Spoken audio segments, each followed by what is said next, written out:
Big 12 today with Ari and James. Monday through Friday, 8 to 11 Eastern Time. Your home for all things Big 12.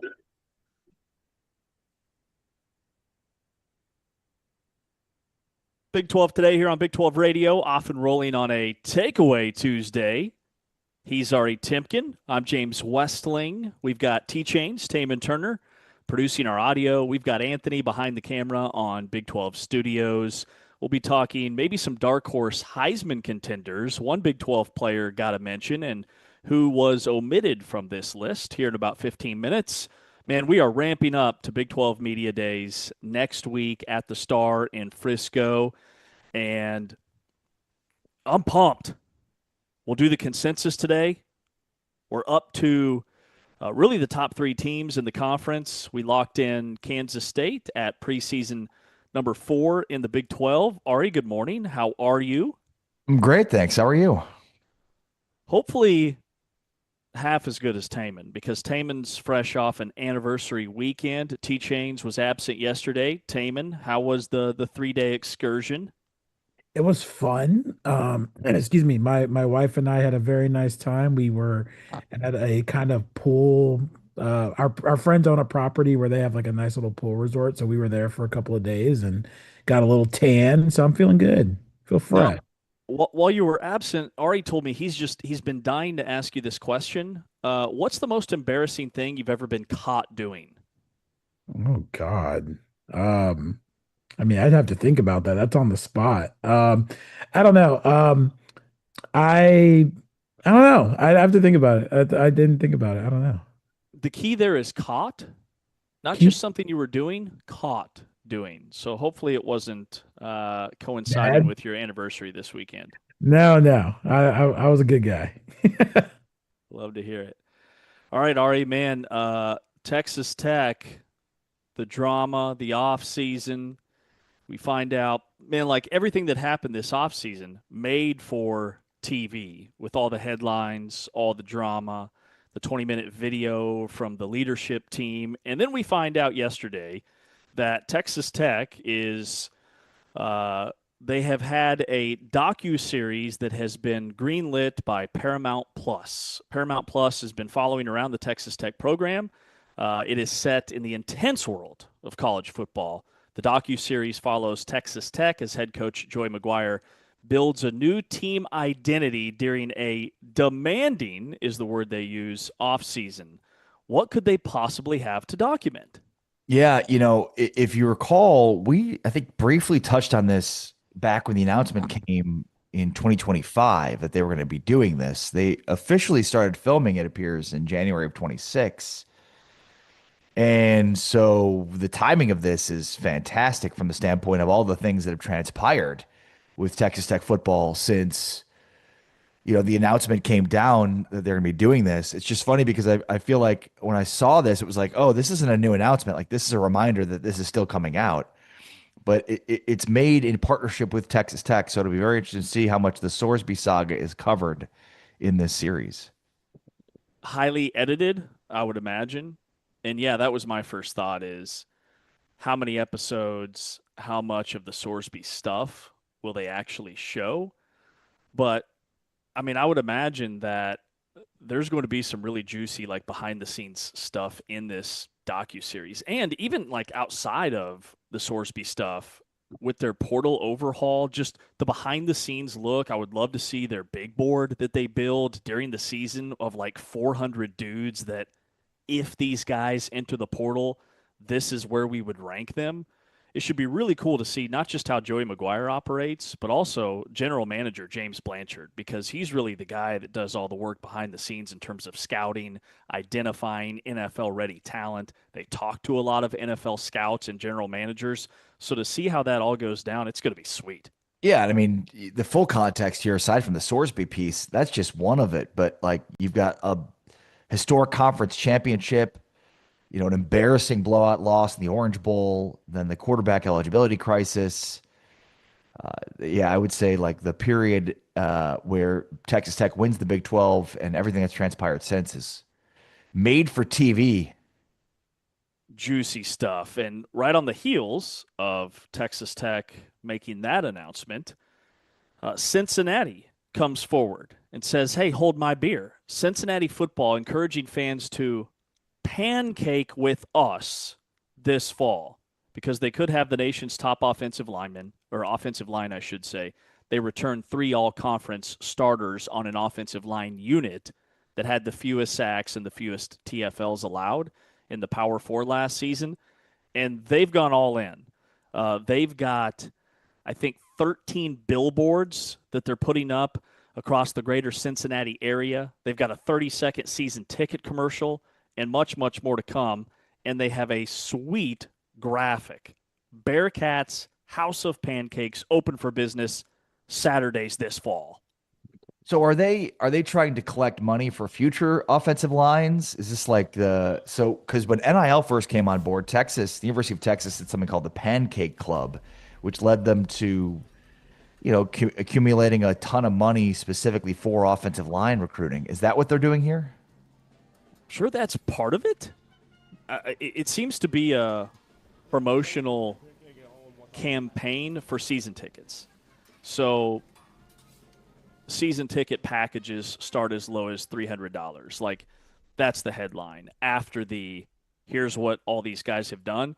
But I would imagine it would be a very attractive recruiting tool for offensive linemen as well, because you don't see a lot of offensive linemen in their faces plastered all over billboards throughout the country. Yeah, and that's because you wouldn't recognize JC French if you put him on a billboard. Cincinnati's really leading into what should be a major strength for them this season, though. In our consensus, we have 16 at 6. We have Cincinnati at 16th in the Big 12. Yeah, my first thought was, okay, this is kind of cool, but also, where are you at as a program when you're leaning into your offensive line?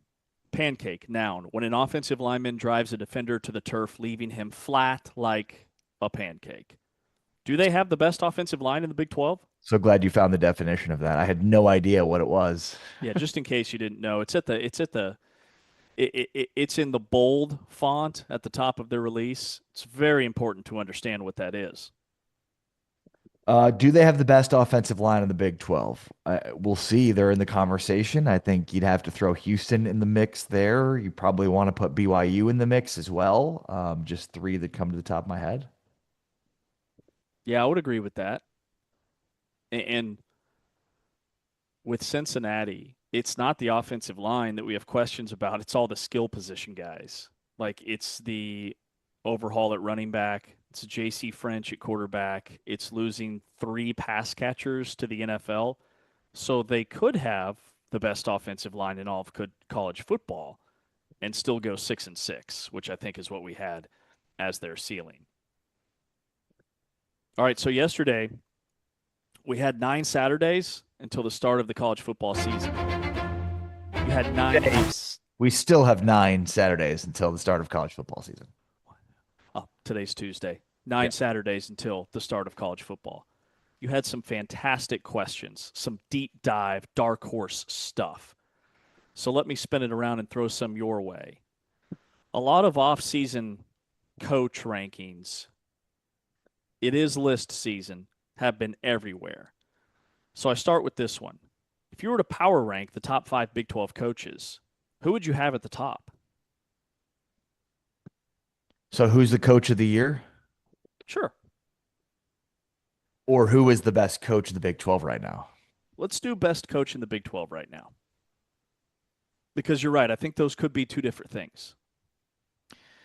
Yeah, I mean, I think I would buy any mix of Kalani Sitake, Kenny Dillingham, or Joey McGuire. I think the McGuire Dillingham have that Kalani doesn't have is obviously a Big 12 championship, but no coach has won more in the Big 12 over the last couple of seasons than Kalani Sitake. So I'd say it's probably one of those 3. But my preseason Big 12 coach of the year this year is Joey McGuire. And I mean, I think you could make a pretty good case for Willie Fritz or for Eric Morris or even Colin Klein, depending on how their teams end up. But for me, I mean, it's like, number one, it's everything that they have now to go through. And if they're able to come out the other side as a Big 12 champion, I think that says a lot. But also, It just feels like nationally, not Joey McGuire doesn't get as much love as he should. I mean, it seems in many cases like nationally people completely disregard Joey McGuire as a coach and just default to, well, he's got a lot of talent. Okay, I mean, show me a coach that doesn't have a lot of great talent. Every great coach has tons of talented players. That's kind of they go hand in hand. Show me a great coach with bad players, I'll show you a bad coach. So I think McGuire with Hammond in the fold this year, everything they've had to deal with, he'll be the coach of the year in the Big 12 this year. He's my preseason pick. Yeah, I like that. And I like we had Brett McMurphy on yesterday, and he's got his head coach rankings, and his number one factor was experience and quality wins. What does your overall body of work resume look like? And he has Kalani Sitake number one, Kenny Dillingham number two, and Joey McGuire number three. I think you're spot on about Joey McGuire because last year, like everybody knew that they were going to be talented, but they were barely preseason top 25 because the narrative was, how is this all going to work? How is this going to gel? And they had, at least as far as we know, zero locker room chemistry, jealousy issues. Like that was a very connected football team. And that starts at the top with Joey McGuire. They had a defensive lineman who got injured for the year halfway through the season, and he became like a defensive coach. He didn't pout on the sidelines. That's just one really small example of the culture that he's built in Lubbock. I'm with you on Sataki. I'm with you on Dillingham for the top three. Number four for me is where it gets really interesting. Like if we were putting together a top five, because do you go with overall body of work, which Sonny Dykes took TCU to a national championship. That carries a lot of weight. But Willie Fritz is like the turnaround guru. He's done it everywhere he's been, and he's done it at Houston. So I personally look for the guys like that have done more with less, and there might not be anybody in the league better than Willie Fritz at doing just that.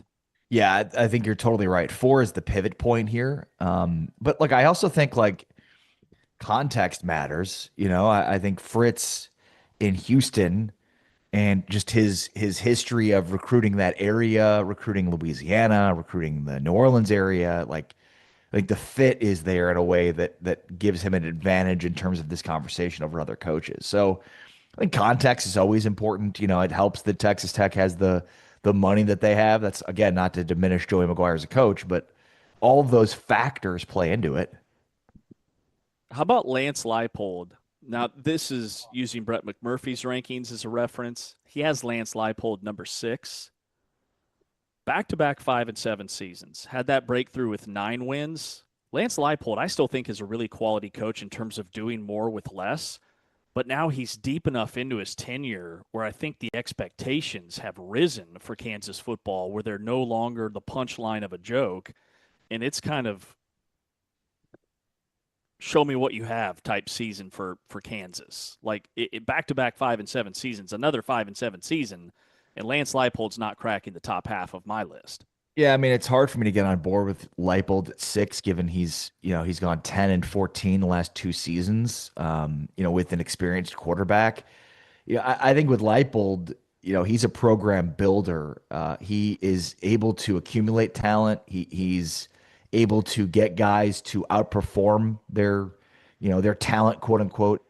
I mean, I think Leipold has done a remarkable job of replenishing the talent with Kansas and with guys that you maybe wouldn't expect, and then those turn into NFL players. I mean, the fact that that Kansas has churned out as many NFL players in the Lance Leipold tenure is a testament to his ability to build a program. But with that being said, I think it's obvious in game that he tends to go more towards the conservative side, plays not to lose at times, and to me, that's a fatal flaw for a coach and a reason they've ended up 10-14 the last 2 seasons. 6 is far too high for him. Yeah, I completely agree. All right, a couple more questions I'll pepper your way. Off the cuff, best uniform set in the Big 12? I mean, I like BYU's Navy set. Like it's clean, it looks good. I love the color, so I'll go with that one. But I also do want to get some love to the Jayhawks, who it feels like they wear different sets every game. So I like the variety that Kansas has, the different color structures, the color palette, if you will. So BYU is my answer here, but I'm just going to give some love to KU. No, clean, simple, minimalistic. I'm a big fan of Texas Tech. Texas Tech also uses a lot of different combinations for only having black, red, and white essentially as their color palette. They can mix it up. But remember at Big 12 Media Days, they did like a players poll, and I was shocked to find that Kansas State was a top 3 uniform in the Big 12. They've gone from like boring to iconic in some ways. All right, one more. If we were to take a Big 12 today, Big 12 radio road trip this season, what's your best Big 12 road trip? What's the atmosphere, the environment, the tailgating, everything leading up to the game that we'd want to take in? Let's go to Fort Worth, Texas. Amon G. Carter Stadium, home of the TCU Horned Frogs. I think this is one of the more underrated venues in the Big 12. And yeah, I mean, I having, spent some time there, like it's a great city. So I think it's just a mix of, you've got a lot to do if we're going to take a road trip out there. You've got like Stockyards, the Magnolia Avenue restaurants, the bars, the game day culture there's a history there. They've got a great tailgating experience, great tailgate setup there. Yeah, let's go Amon G. Carter Stadium under the lights for a night game. How close are the Stockyards to campus or the stadium? I've done several games at TCU. I've never seen, I've never been by, I've never experienced the Stockyards. You should do it.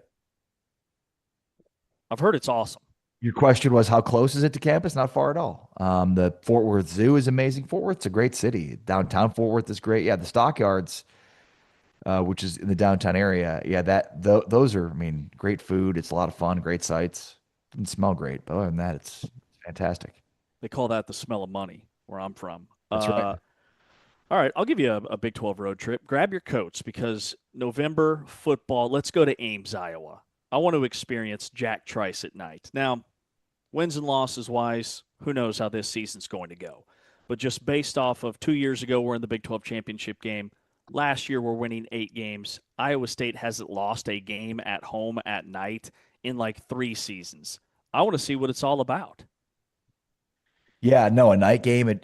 Look, there's a lot of great venues in the Big 12.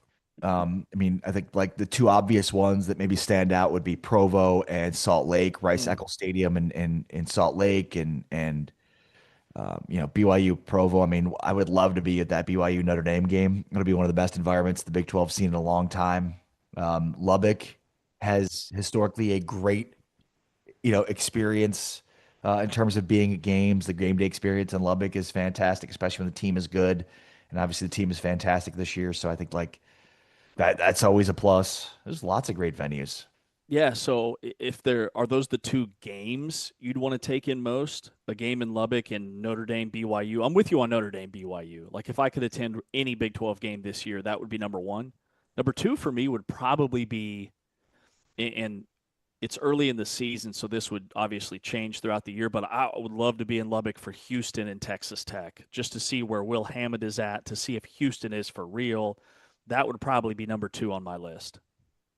Since I went with TCU in Fort Worth, let me see TCU Kansas State late in the year in Amon G. Carter Stadium, Fort Worth. You get the 2 purple teams. I'm hoping that's a night game. Obviously, the time hasn't been announced yet because it's late. It's November 14th, so we'll find out as we get closer. But yeah, night game between TCU and K-State. I'll say this: they have back-to-back games TCU with K-State and Utah at home, so one of those got to be a night game. That's the one we're going to. Let's go. I'm here for it. All right. Coming up next year on Big 12 Today on Big 12 Radio, it is list season. We'll be talking with Shahan Jayaraja, the national college football writer for CBS, a little bit later on this hour in about 20 minutes. But up next, we look at a couple lists. Darkhorse Heisman contenders. This season. Let's go. 'Tis the season. One from the Big 12 and the college football playoff guarantees bold stance. He's Ari. I'm James. This is Big 12 Radio. We are powered by Modelo here on TuneIn.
Back here on Big 12 today on Big 12 Radio, Shahan Jayaraja, the national college football writer who gives a ton of love to the Big 12 over at CBS Sports, is with us in about 15 minutes.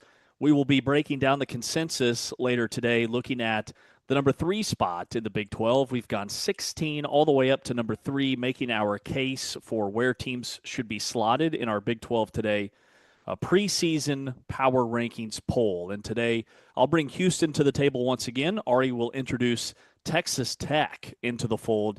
And then the Road to Arlington series later today at 2 Eastern, 1 o'clock Central. We'll spend a whole hour on BYU, the other remaining team in the Big 12 as part of the consensus. All right, so what do you guys think? Ari, how do you feel about the Heisman? Are you a big Heisman guy? What are you asking me? Do you think it's overrated, the Heisman? Do you think it's predictable? No, no. Um, I think it's properly rated. Is it overrated relative to other awards? Sure, but there's a reason for it. I think, when it comes to like just the traditional college football offseason discussions, like it's part of the two discussions that people want to have and the lists that people want to put together. There's two preseason lists, the Heisman Trophy list and the national championship list. So yeah, I mean, we could talk through the Joe Moore Award potential winners. We talked Cincinnati earlier in the show and how good their offensive line could be. Could they be a Joe Moore Award winner? You talk about some of the best assistant coaches. I think there are awards you track all year, but the one that's just been there forever is the Heisman Trophy. Yeah, it's got all the history and all the prestige. I just feel like it is a popularity contest in some ways. There's just been a ton of years What award where, is it? yeah, it's a good point too. I just like when I think about college basketball and the National Player of the Year, MVP awards at both levels or professionally, I always feel like the Heisman's like the outlier in terms of they get it wrong more than they get it right. But CBS has put together a list of Darkhorse Heisman contenders. The one guy from the Big 12 that makes the cut, and they only have 6 or 7 of them, is Bear Bachmeier, the quarterback at BYU. Going into his sophomore season, is Bear Bachmeier, if you were to highlight one guy from the Big 12 most likely to claim the Heisman, would Bear be at the top of your list? No, it would probably be Drew Mestamaker. In fact, when I saw this list, I was surprised to see that Mestamaker wasn't mentioned there, and probably even pleasantly surprised to see Bear Bachmeier. It feels like Mestamaker's the guy this offseason that's been getting most of the attention. Well, and CBS highlights that the award typically goes to the best quarterback or the quarterback on the best team. QB1 for the best team. So when they put their list together, they highlight elite teams, both sides of the ball, and the quarterback position. So for that reason, I can see why Bear is mentioned at like plus 650 odds. But for him to even be in the discussion, like the one thing that stands out is just how, I hate to use the word bad or exposed, but on paper, he was bad against Texas Tech. The 2 losses, he had 3 picks. He only had 1 touchdown. He had 10 yards rushing on 20 carries. Like he had 43% of his interceptions last year came against one team. You strip out those 2 games, he had a Heisman-like season last year. 2,800 yards, 14 touchdowns, 4 picks, 500 yards on the ground, 11 touchdowns. Those are Heisman-type numbers. But for him to enter that, like, echelon with those other guys, I would say that I want to see him do it against the Notre Dames, against the Utahs. Like, I want to see – he can't just have really good games against the lighter teams on their schedule and then struggle against the big dogs. Yeah, I mean, look, he did have a good game against Utah. I think it's the Texas Tech games in particular that he struggled in. I think important context here that I know you and I have covered a ton, but just make sure that nationally people recognize this because I haven't heard this enough, is the fact that he did all of this as a true freshman despite not being on campus for spring football, which again, as much as you and I talk about it and document it, it feels like nationally it's not getting as much attention. This is the reason that Bachmeier is listed at plus 6,500, that he's on the list with Heisman odds because Vegas identifies that like this guy to do what he did last year without as much preparation as you probably need speaks to the type of player that he can become. We talked through so many different quarterbacks in the Big 12 this year. I think it would be a huge disappointment if Bear Bachmeier wasn't the top passer in the Big 12 this year. So, is there anybody else outside of Mestamaker and Bear Bachmeier? Like, I think about Avery Johnson if Kansas State had a breakthrough year. I think about Devin Dampier if things work in Utah. Like two quarterbacks that I think on paper, statistically, are going to have ridiculous seasons when it comes to their total offense, their passing yards combined with the way that they can beat teams with their legs. Those would be two really, really dark horse candidates. But for those two to be in the fold, like their teams have to win 10 or 11 games, and that might not even be enough. Devin Dampier on paper last year had a better season than a couple of guys that were in New York for the ceremony, but Utah was on the outside looking in of the college football playoff. Dampier would be the other guy that I would throw in the mix simply because, he was at 2,400 passing and 830 rushing in the last basically decade. Every quarterback that has thrown for at least 3,000 and run for 1,000 and won 11 games has at least made it to New York. So if he ups his numbers, and he's probably got to be more consistent passing the football to get 3,000, but the rushing numbers can certainly get to 1,000. He'll be in New York. That's what the historical context says. Now, Kevin McGivens steps in as the offensive coordinator, so there's a new OC. This is brand new for Dampier, who transferred to Utah with his OC. And all we hear about from Utah fans is how much more explosive this passing offense is going to be. Well, we'll see, but a big part of that is dependent upon the offensive line and how quickly that gels as we've talked through them and the consensus. Yeah, like Utah last year, even though it was more of a spread offense, it's still like they were towards the bottom of the Big 12 in explosive plays. That's what Kyle Whittingham continued to, for lack of a better term, complain about throughout the season is they'd had all these yards, but they didn't have enough explosive plays. So can they uncork that deep passing attack with the new offensive coordinator? Because at Utah State, that's absolutely what their bread and butter was. Like Braden Pagan had some of the best yards per catch numbers in the entire country. He's a smaller, shiftier burner on the outside. So that could be a new wrinkle to Utah's offense that I think they would need for Dampier to be in the conversation. I mean, I also think, like, what about either LJ Martin or Caleb Hawkins? If we're looking at two potential running backs, I would say those are two dark horse potential running backs. Hawkins last year, 1,400 yards, 25 touchdowns. He was the number one running back in the portal as a true freshman.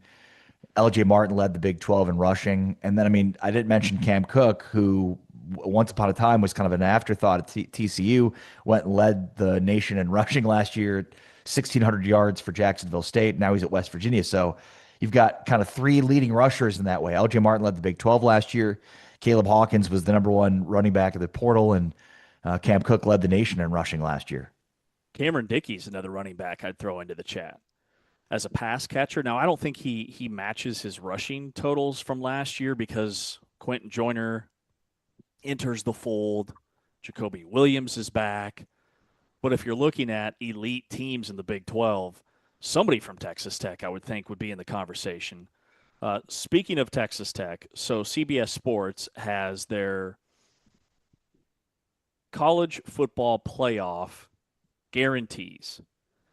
They've got 10 bullet points. This comes from, I believe this is Brad Crawford. Brad Crawford, guarantees. Guarantees. You scroll down to number 7. Texas Tech BYU offers high December drama. And he notes that last year, Texas Tech handed BYU their only 2 losses of the season that ultimately kept them out of the college football playoff bracket. This time around, BYU returns a nearly identical 2 deep and could be favored in every regular season game except 2. Notre Dame and Utah, both on the road, except Notre Dame and BYU, that game's in Provo. That game's in Provo, right? Yes. Yep. Okay. You got it. Okay. Brad made the error, not us. Correct. But they don't play each other in the regular season. BYU and Utah are also the only perceived Big 12 title contenders that avoid Texas Tech during the regular season. And then at number 10, he has, and this is another point that I think pertains to the Big 12, only one unbeaten team will enter the college football playoff. If there's only one, something tells me that somebody's going to run the table in the Big 12 this year. BYU and Texas Tech. BYU would have ran the table last year if they didn't play Texas Tech twice, and they avoid each other this year during the regular season. All of Texas Tech's toughest games are at home. I would take the field on more than one team enters the college football playoff undefeated. You think so? Notre Dame's got a good shot to do it. Obviously, whoever wins the Notre Dame BYU game will have a chance to do it. Texas Tech has the easy schedule. When I look at the other contenders in the Big 12, I'm not sure that they have the schedule to run the table. Texas Tech, to me, is the only team, based on preseason expectations, that can run the table based on their schedule. And the Big 12, that is. Shahan Jayaraja, the national college football writer for CBS Sports, is coming up next. He'll join us on Big 12 today, and then we'll play a little Valid or Void. T-Chains will have some topics for us. We'll debate. This is Big 12 Today. We are brought to you, the Full-Time Fan, by Modelo, exclusively on TuneIn and watched on Big 12 Studios.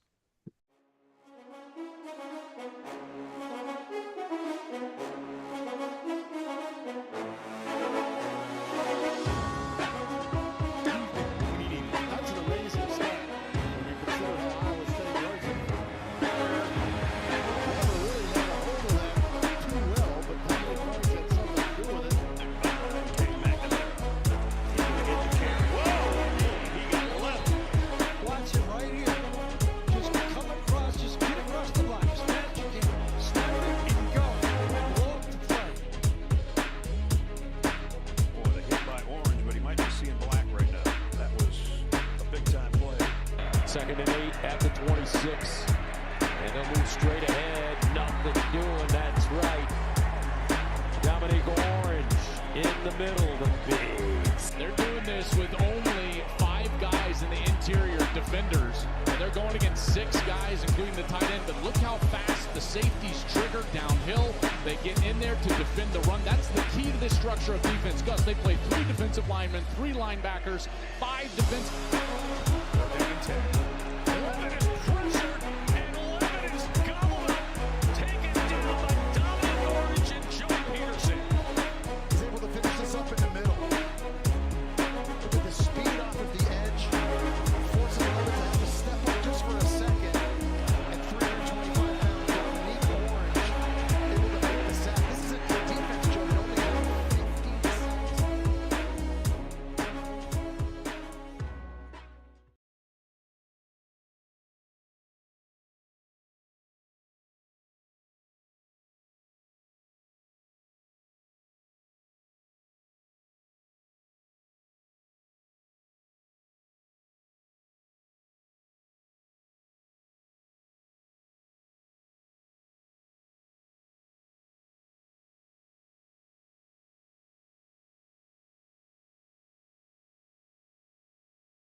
Big 12 today here on Big 12 Radio, exclusively on TuneIn, watched on the Big 12 Fast channels, Big 12 Studios, powered by Modelo. The offseason only means research here on Big 12 Radio.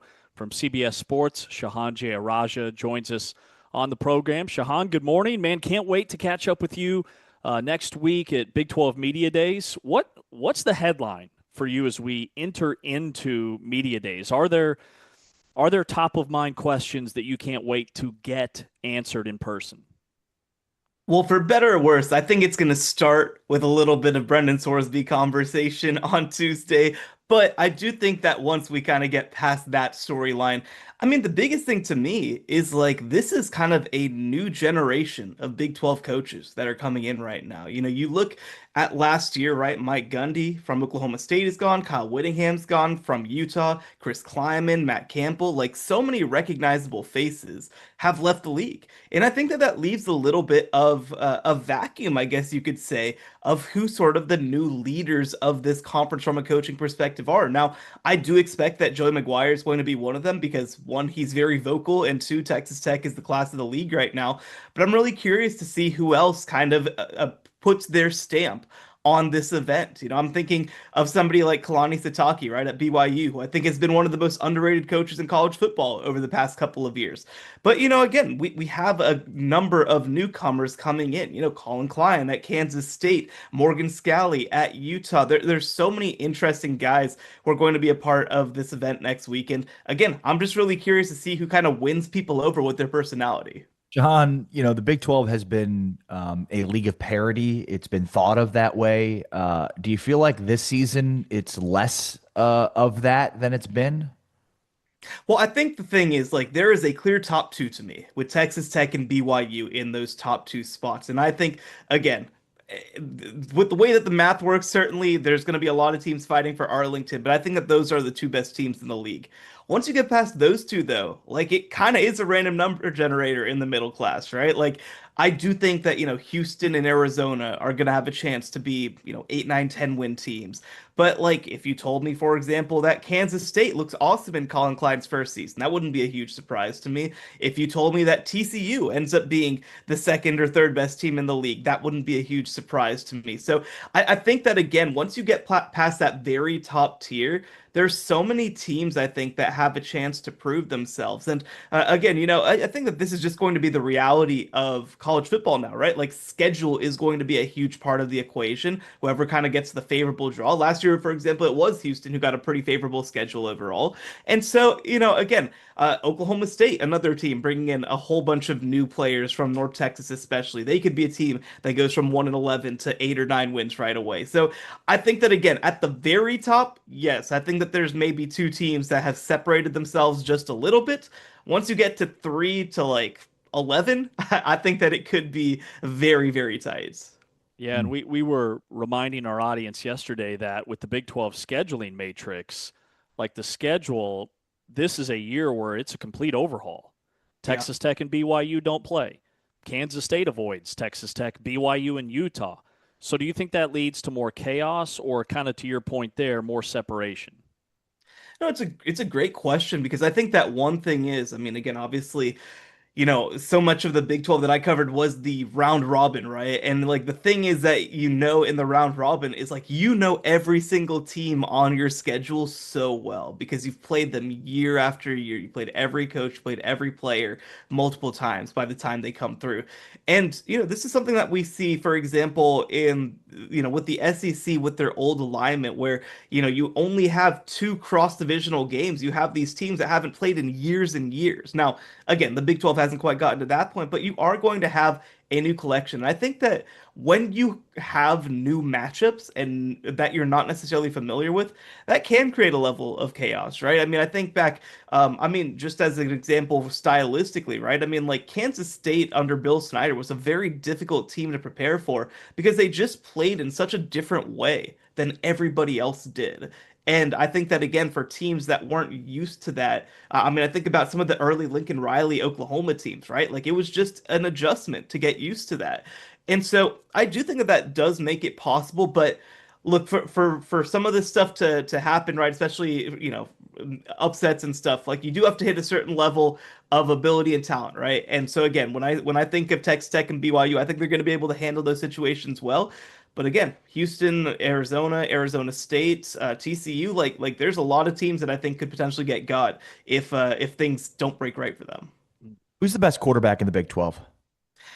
Yeah, it's like, especially with Brendan Sorsby gone, like this is a really tough question, I think. When I did my quarterback rankings back in, April or May or whatever it was, I had Noah Fafita number one at Arizona. I think that he deserves sort of like the mantle of being QB1 in the Big 12. He's a multi-year starter, led them to multiple 10-win seasons, like really, really incredible player. One of the best players, obviously, in Arizona history. But like, man, if you ask me who's going to be QB1 at the end of the year, like who's going to be the all Big 12 quarterback, like there are 7 or 8 guys that I could see potentially fighting their way up. I mean, again, I mentioned TCU, like Jaden Craig is a player who I think is super underrated. Drew Mestemaker led the nation in passing yards last year, though obviously moving up levels, going from North Texas to Oklahoma State. DJ Lagway coming to Baylor. I think that again, like his context probably won't be good enough for him to be the best quarterback in the Big 12, but he certainly, from a talent perspective, is up there with just about anybody. So this is as open a year I think that we've had in a very long time. Bear Bachmeier. I really like Cutter Boley coming to Arizona State, though again, I don't know that he's going to be QB1, sort of right off the rip. But like this is a super wide open year. But if you ask me right now who deserves to be QB1 heading into the year, I think it's Noah Fafita. Yeah, and why do you think it is, Shahan, that Noah Fafita is so criminally underrated? Because we don't see him on any list. We just talked about Darkhorse Heisman contenders from the Big 12 and rattled off 4 quarterbacks. Spoiler alert, he wasn't one. Do you think it's just people don't trust Arizona yet, or is it something with his game? Well, I think that there's a couple things that factor into it, right? One is, he obviously had his incredible first season, and then the second season was kind of a mixed bag. And I don't know that enough people caught up to the fact that he was awesome again last year, right? Like I think that people sort of think like, oh yeah, that was the guy who was a Tetaroya McMillan merchant, I guess you could say, right? Like and now without him, he's been nothing. Well, no, actually, he was really good last year, and Arizona I think was a lot better than people think. In fact, I think that like obviously it's a Fafita discussion, but it's also an Arizona discussion. People don't realize how many games they won last year, and that Brent Brennan really turned things around after kind of tanking in his first season. So I think that's a big part of it. I think that it always hurts when people don't sort of view you as like a true blue NFL prospect. And, Noah Fafita is a little bit of a shorter guy, right? Like that definitely, I think, gets held against him. I think that people take for granted what he brings to the table. And that's the thing, right? Like I think that he doesn't fit people's idea of like what a great quarterback is supposed to look like, right? You're supposed to be 6'3", humongous arm, chucking the ball downfield, and he is a great decision maker. He is super accurate. He gets the ball out quick. I mean, I think that moving him to more, of course, of an air raid offense instead of more of the veer and shoot stuff that Dino Babers ran a couple years ago was a really good decision for him. But again, I think that people take it for granted. And again, I mean, by the time that he graduates, I'm sure he's going to be up there in Arizona history among, the most productive players and most productive quarterbacks ever to walk through that place. And again, I mean, if they win 8, 9, 10 games again, you're talking about a guy who would have won, 30 plus games in multiple years as a starting quarterback. I do think that he deserves a lot more respect than he's gotten. That's why Shahan's the best, because Noah Fafita is the right answer here, simply because you've got to give him his flowers, at least right now. And I think, Shahan, it's so funny because like the thing about Fafita is people say they want certain things, but they don't. And the reason I say that is because like Fafita is exactly what people say they want, right? They don't want the quarterbacks to transfer. They want quarterbacks to face adversity and overcome adversity. I mean, what is a better story in college football than Noah Fafita sticking it out after Jed Fish leaves, sticking it out after a really bad season year one with Brent Brennan, and then coming out the other side with this great season he had last year, and now culminating in huge potential this season. He is exactly what college football fans say they want, and yet when push comes to shove, people forget about him. No, 100%. And like, I mean, again, I think that people like just forget his entire story too, right? That of course, he was really close friends with Tetroy McMillan when he came in, but he also kind of helped collect a group of Southern California recruiting talent to come along with him to Arizona. Like the generation of guys who shaped that first Jed Fish team were guys that he helped bring together. But he was willing, like you said, to wait it out even after most of those guys left and say, I want to put my imprint on this place in a different kind of way too. So again, it's a very rare story, I think, in college football these days. Actually, I've got a story coming out later this week on Kevin Jennings, the quarterback at SMU, and there's a lot of parallels there to me of guys who, again, just sort of committed to a place and said, I want to be of this place. And yes, there's other opportunities out there for me. Yes, I can transfer, but like this is where I committed and I gave you my word. And I think that Noah Fafita, like you said, I mean, it's becoming a rarer story these days. I mean, how many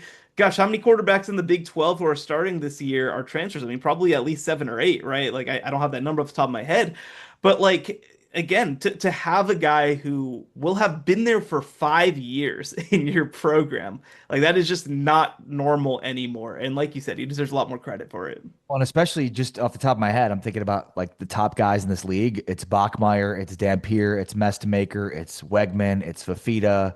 All of those guys transferred except for Fafita. I'm thinking like Julian Lewis, maybe the only other guy off the top of my head that I could think of that's not a transfer portal quarterback.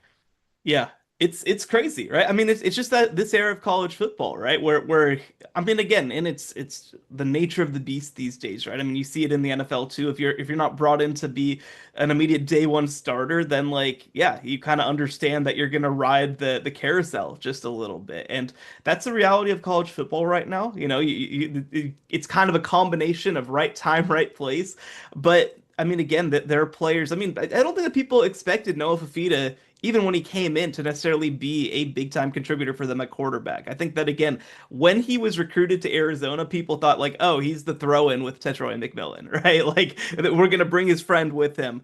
But like he has developed into one of the best quarterbacks in the country, even without T-Mac in the lineup. And so I just think that he deserves, like you said, a lot of credit. And he's a player that, again, I mean, I think a lot about this idea of, again, in this era of college football, like how much legacy can you really build, right? And I think that when you are at a place for this many years, and on top of that, yes, you have the success that you've had, but when you commit to the place too, you just always have a home to come back to, right? Like I always think of like Vince Young at Texas, where like they always find him little jobs to do because it's like, you know what? Like we take care of our guys. Noah Fafita is going to be one of Arizona's guys for a very long time. Yeah, that's well said. And he's pacing to crush the all-time passing record at Arizona, which is currently held by Nick Foles. Shahan Jayaraja is our guest from CBS Sports. Speaking of quarterbacks, you wrote a nice piece about Will Hammond after the Sorsby news about the supplemental draft, post Sorsby. What did you learn about Will Hammond? Who is Will Hammond? Yeah, I mean, Will Hammond was a player that, again, even last year when I went and visited Lubbock, people were pointing to him and saying, like, that dude is going to be really, really good. Blue chip prospect, Elite 11 quarterback. Like, he was a huge commitment for Texas Tech whenever he joined from Hutto, Texas. The famous game that he played was he played a game that Hutto lost 82-80 to State Power Liberty Hill, where he scored 10 total touchdowns and threw more than 700 yards. And then, of course, after the game, everybody was like, of course, he's a Texas Tech quarterback. But I think that, he's a really talented player. We saw him come off the bench, of course, against Utah and throw for 2 touchdowns and really kind of give the team a spark. From a talent perspective, like I don't think he's necessarily a downgrade from Brendan Sorsby. The question is going to be, he didn't get a chance to work out all off season. He's going to have a level of rust. His first real live action is going to come against Houston, one of the best teams in the Big 12 on September 18th, most likely.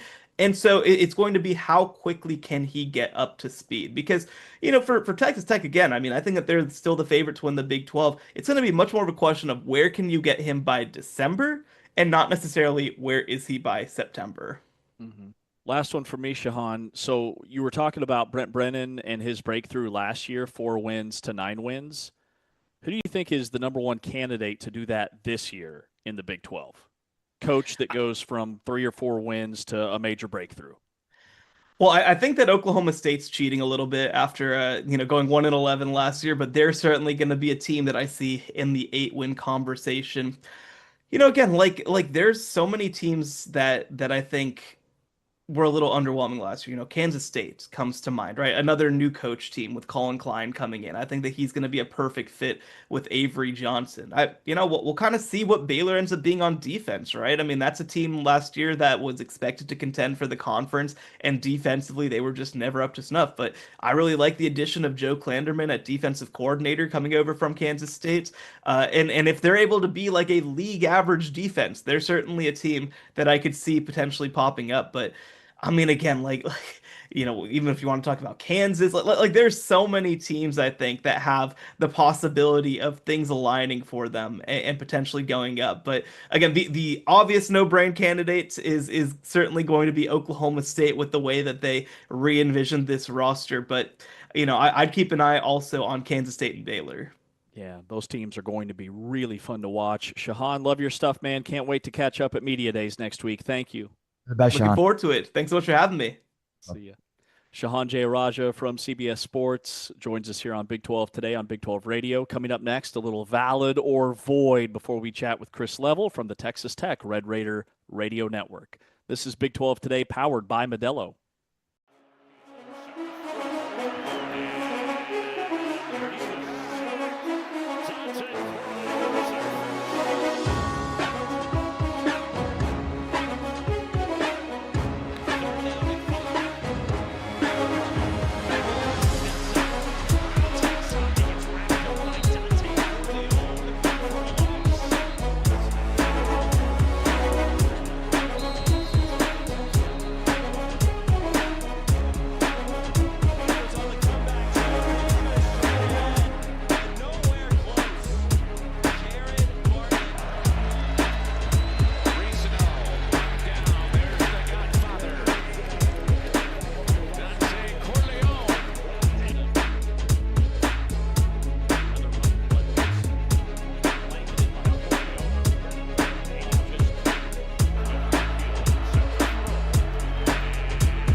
Big 12 today here on Big 12 Radio, powered by Modelo. Modelo fan rule number 4, superstitions aren't optional. Sit in the same seat, wear the same shirt, don't jinx it. That'll be us at Big 12 Media Days next week at the Star in Frisco. We bring you wall-to-wall coverage on Tuesday and Wednesday.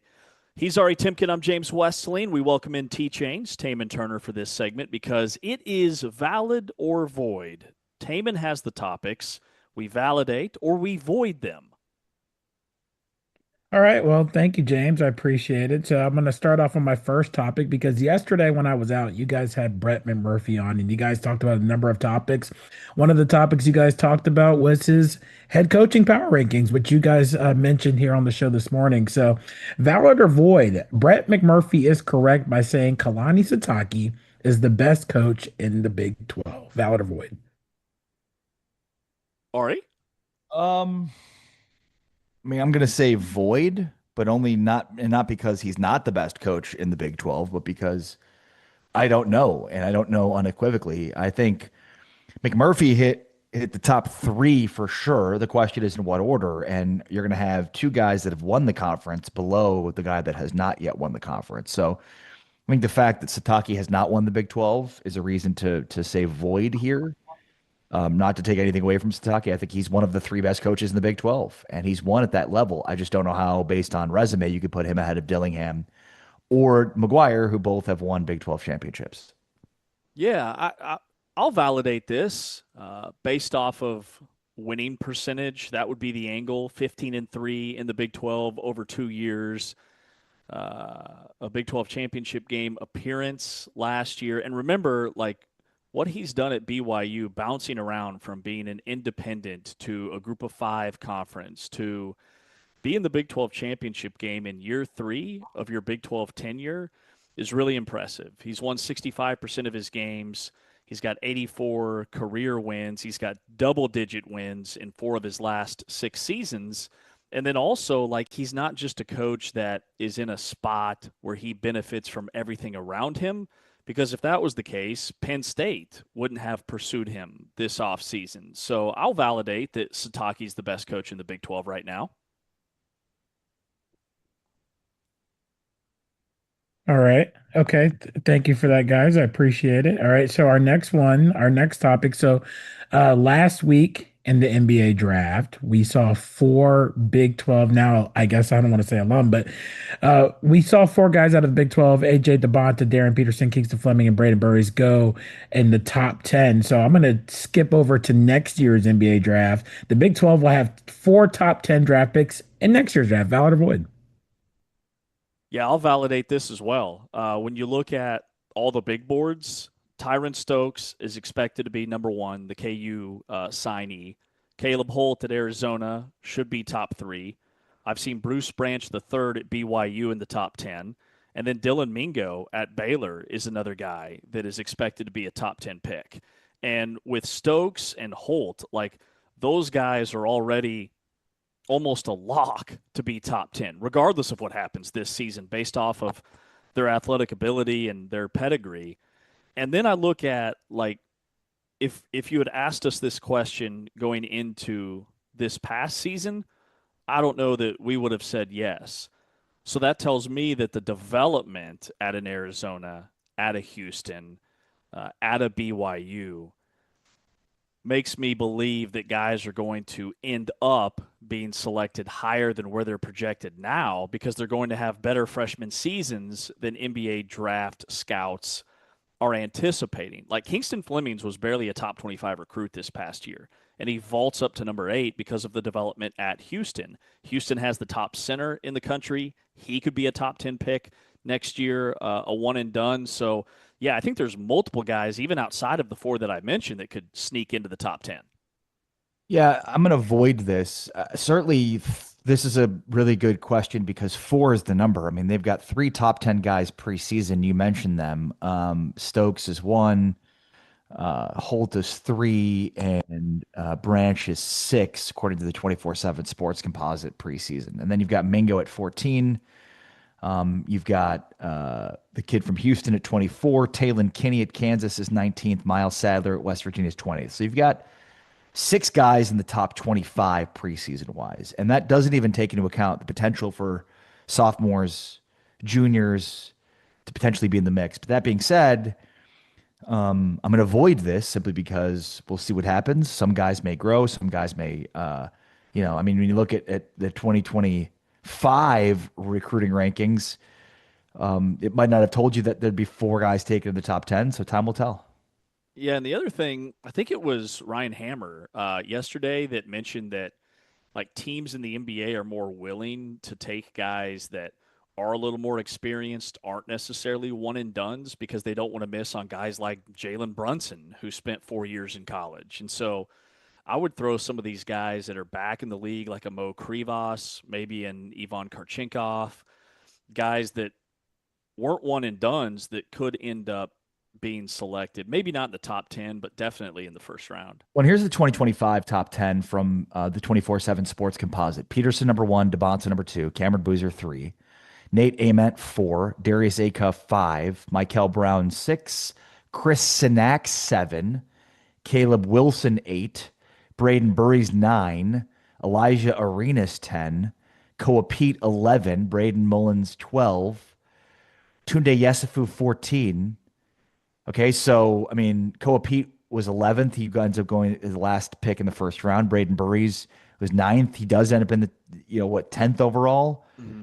Chris Sinak was 7th. He did not end up in the top 10. So just interesting to see. I mean, a lot of those guys in the top 10 ended up being drafted in the top 10, but some were not. Yeah, and I think the only name that you didn't mention there was Fleming's. Yeah. Next year should be really, really fun. Okay, next topic, guys. So last year, LJ Martin led the Big 12 in rushing yards. So I was thinking about who's going to lead it this year. So valid or void, Caleb Hawkins, the new Oklahoma State transfer, will lead the Big 12 in rushing this season. Valid or void? Fleming's, by the way, was 20th in the country. Okay. Wow. All right, Caleb Hawkins leads the Big 12 in rushing. I'm going to validate this. I think it's an offense that is explosive enough to have him lead the league in rushing. I talked about this earlier, but so there's 3 guys at the top of this conversation. One that led the country in rushing last year in Cam Cook, who's now at West Virginia. Another, obviously, in Caleb Hawkins, who had 1,400 yards and led the nation in touchdowns last year. And then there's LJ Martin, who led the league in rushing. It's been really difficult to go back to back in terms of leading the league in rushing year over year, but I can certainly see LJ doing it this year if anybody could do it. But give me Caleb Hawkins. He's the true sophomore. He's got less mileage, less baggage in terms of injury history. I think this is an explosive offense that will lean on its ground game. Give me Caleb Hawkins. Okay, I'm going to avoid this. I think there's too much talent elsewhere in the league. I see a really deep running back room, if you will, in the Big 12 with LJ Martin. He's a workhorse. He led the league in rushing last year, even after missing like a game and a half with a shoulder injury. I also look at Cameron Dickey as being a candidate. You mentioned Cam Cook, who led the nation in rushing at Jacksonville State this past season. West Virginia, if he stays healthy, they're going to feed him the rock 25 to 30 times per game. So maybe by volume, he leads the league in rushing. The other guy I would throw in the conversation is Joe Jackson at Kansas State, who led the league in rushing the last 3 weeks of the season. And then there was one more that I was going to note that came to mind. Who the heck was it? It escapes me right now, but it wasn't Caleb Hawkins. For Caleb Hawkins to lead the Big 12 in rushing, Oklahoma State would have to have a 9 or a 10-win season because I don't trust that their defense can get off the field. And if they're playing from behind, they're going to have to throw the ball. So Caleb Hawkins leading the Big 12 in rushing, I will void this one. Were you thinking of Texas Tech? I mentioned Dickey. I mentioned Joe Jackson, LJ Martin, Cam Cook, Mekhi Hughes. That was it. Mekhi Hughes at Houston would be my other candidate. He was a 1,500-yard guy 2 years ago at Tulane. I know it didn't really work out at Oregon, but looking at Houston's offensive line and how much they want to lean on their ground game, wouldn't surprise me to see him lead the league in rushing. Good call. Like that one. I'm gonna just throw this out there. I'm with Ari. I'm gonna go with Caleb Hawkins and validate it. I think James, you brought up good points that Oklahoma State defense has their issues, but I think Caleb Hawkins might be able to keep the defense off the field. I'm very offended by that. as you should be. All right, our next topic, guys. Texas Tech, we all know that they've had a quarterback, I don't want to say controversy, but I guess it is over this offseason. So Will Hammond is the starter. So my question or my valid or void is Will Hammond will be a top five quarterback in the Big 12 this season. On paper, I would validate it, but I'm going to void it because I think the Big 12 has a really deep quarterback class. Mestamaker, Avery Johnson, Devin Dampier, Bear Bachmeyer, Noah Fafita. There's my five. So Will Hammond would be number six, and that's assuming he's better than DJ Lagway or Alonzo Barnett or even Connor Wegman / Keyshawn Henderson at Houston. Sports Illustrated had him number seven, saying that he's somewhere between 7 and 9. And like his completion percentage, 62% last year. Coaches want to see in that Texas Tech system around 65%. His touchdown to interception ratio the last two seasons, 9-5. Like, it's pretty good. But I don't know that it's top five quarterback in the Big 12 good. I think he's a quarterback that leans on what's around him versus doing it himself, kind of like what Bear Bachmeyer did at BYU last year. I'm going to validate this. I think, I mean, he is extremely underrated right now, as most people have focused on the Brendan Sorsby story. But yet he completed 63% of his passes last year, 680 yards, 7 touchdowns, 3 picks. He ran for another 299 and 5 scores, 12-3 touchdown interception ratio. That just in his period of time that he's played. So like he's put up some big time numbers when he has played. And then, you can't diminish the talent around him. Like they're going to have a really good receiving core. They've got, arguably the best overall running game in the Big 12 with the running back room that they have. Howard Sampson anchoring that left side of the offensive line. Like to me, there's just too much talent for him not to be in that top five conversation. And I mean, think about like who would be in your top five right now? Bachmeyer, Mestamaker, Connor Wegman, you could put Devin Dampier, Noah Fafita. Would Avery Johnson be in that conversation? I asked you. I don't know why I started naming names. So I just rattled off five that I would have in front of him, and it was five guys that you mentioned. Yeah, it was Fafita, it was Bachmeyer, it was Devin Dampier, I mentioned Mestamaker, and then Avery Johnson or Wegman, which would put him somewhere around 6 or 7, and that's if he's better than DJ Lagway or Alonzo Barnett or somebody else that maybe we're missing on. Yeah, I'd probably put him around 6 or 7. Yeah, our friend James Faust is on our YouTube channel right now in our chat. He has the Bear Bachmeyer taking a backward step this year. He said Fafita, Johnson, Mestamaker, Dampier, and DJ Lagway would be his top five. Interesting there. I'm not buying on Lagway quite yet. I don't think Bear Bachmeyer takes a step backwards, considering, again, he put up the big numbers without the benefit of spring. Now he's got the full offseason. I think he's going to explode on the scene. But there's our buddy James Faust in our YouTube chat. So join us there. The only thing that I think could hold Bear Bachmeyer back or have a downtick would be that he had 2 really elite receivers last year. Great point. Like Chase Roberts was an NFL guy, big, gritty possession guy. And then Parker Kingston was one of the fastest players in the league. With both of those guys gone, like there's going to be some growing pains, I think, with the receiver quarterback chemistry. But by mid-year, I think they'll be humming right along. Yeah, well, I mean, that is definitely the one concern you have if you're BYU is who emerges at wide receiver. I'll say this, though. It's very helpful for him to have the receiving core that he has this year, as opposed to last year. Like he needed to be able to lean on veteran guys last year as he was working his way in as a true freshman. I think the offense now, it works out much better for him that he's got this year to have these inexperienced receivers to get back on the same page with. I also think people overlook the fact that he won some games with his legs. Like he had a late 4th down touchdown against Utah. Like he had games where maybe his passing numbers weren't great, but people just overlook his aspect as a dual threat quarterback. I think that's the truth for Will Hammond. I think that's the truth for Connor Wegman. I think that's the truth for a lot of these guys. Yeah. All All right, guys, final topic. I want to get back real quick to McMurphy's coaching rankings because I know I was out yesterday, but I've just found it interesting. He had Willie Fritz at number 5. We just had Shahan on. He talked about how Houston had a, relatively, simple schedule last year. So my valid or void question is Willie Fritz, Houston's head coach, is the most underrated coach in the Big 12. This seems like a if you know kind of thing where it's like, if somebody tells you, this is a good indicator of how much do you know about college football.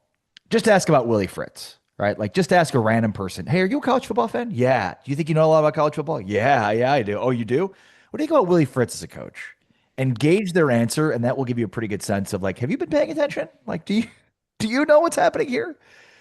Because I don't know how to quantify underrated. I certainly don't underrate him. I don't think we underrate him.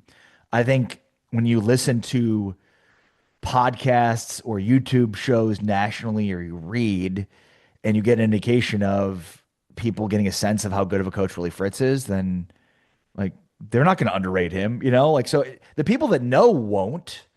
And maybe he's underrated from the standpoint of he's coaching at Houston. He coached before that at Tulane and, Georgia Southern, right? Like, so there's just been some spots that he's coached at that aren't going to make him the most famous household name out there. But just look at his track record and you'll see a very similar pattern where you may have a bad record year 1, but that will grow and get better year 2 and year 3. And suddenly you look up and they're competing for conference championships. And that is obviously happening at Houston, and it's happened everywhere else he's been.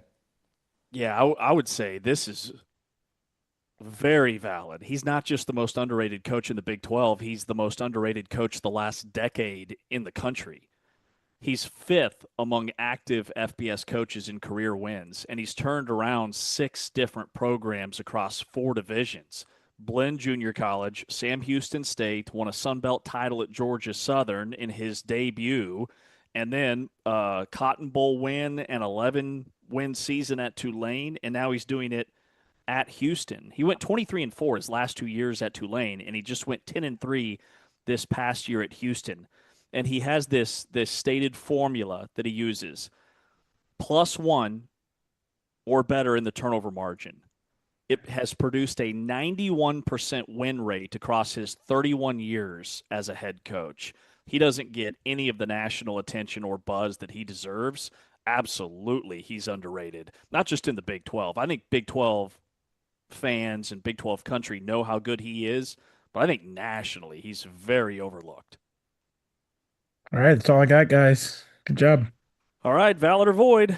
Coming up next, Chris Level from the Texas Tech Red Raider Radio Network, host of Locked On Red Raiders, because today, part of the consensus, we enter Texas Tech into the chat with Houston, trying to power rank the top 3 teams. We've got Texas Tech, BYU, and Houston left. Chris is our guest around the corner. He's Ari, I'm James. This is Big 12 Radio.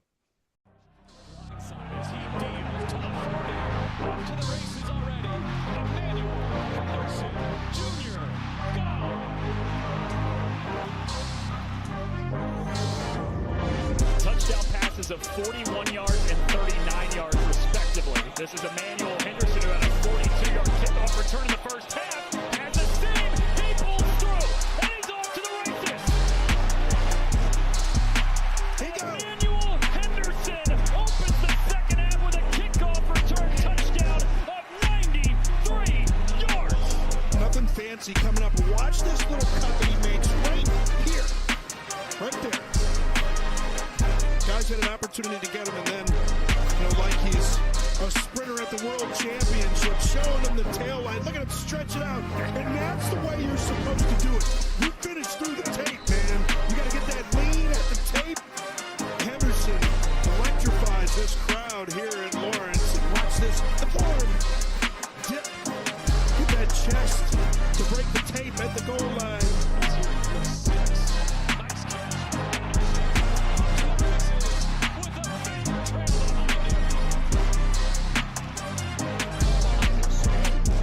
Not break stride here at all.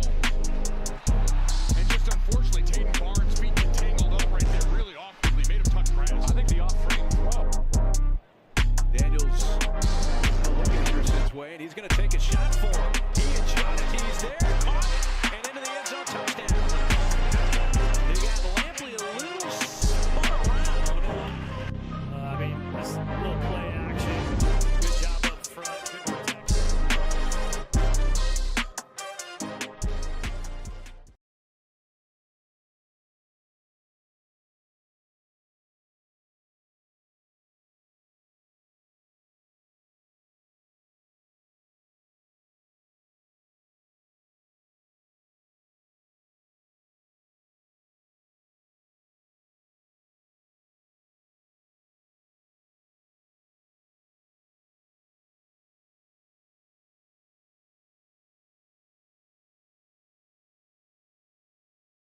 Big 12 today on Big 12 Radio. Chris Level from the Texas Tech Red Raider Radio Network and host of Locked On Red Raiders. Chris, we are going through the consensus. We are trying to put together our Big 12 today preseason poll. We're down to the top three. We've got Texas Tech, BYU, and Houston left, and so that's what we're debating today. So we bring you on to talk Texas Tech football. I start with this. Has the dust settled in Lubbock in any way since we had you on last? Yeah, funny you asked me that on this day because I guess kind of not. I mean, I see Jamie Pollard had some things to say about Texas Tech publicly in the last day or so about legal. So as long as other people are saying things on the record and allowed, and I would say not everybody is on the same page. I mean, my hope would be that at some point we get there, but yeah, and it makes for.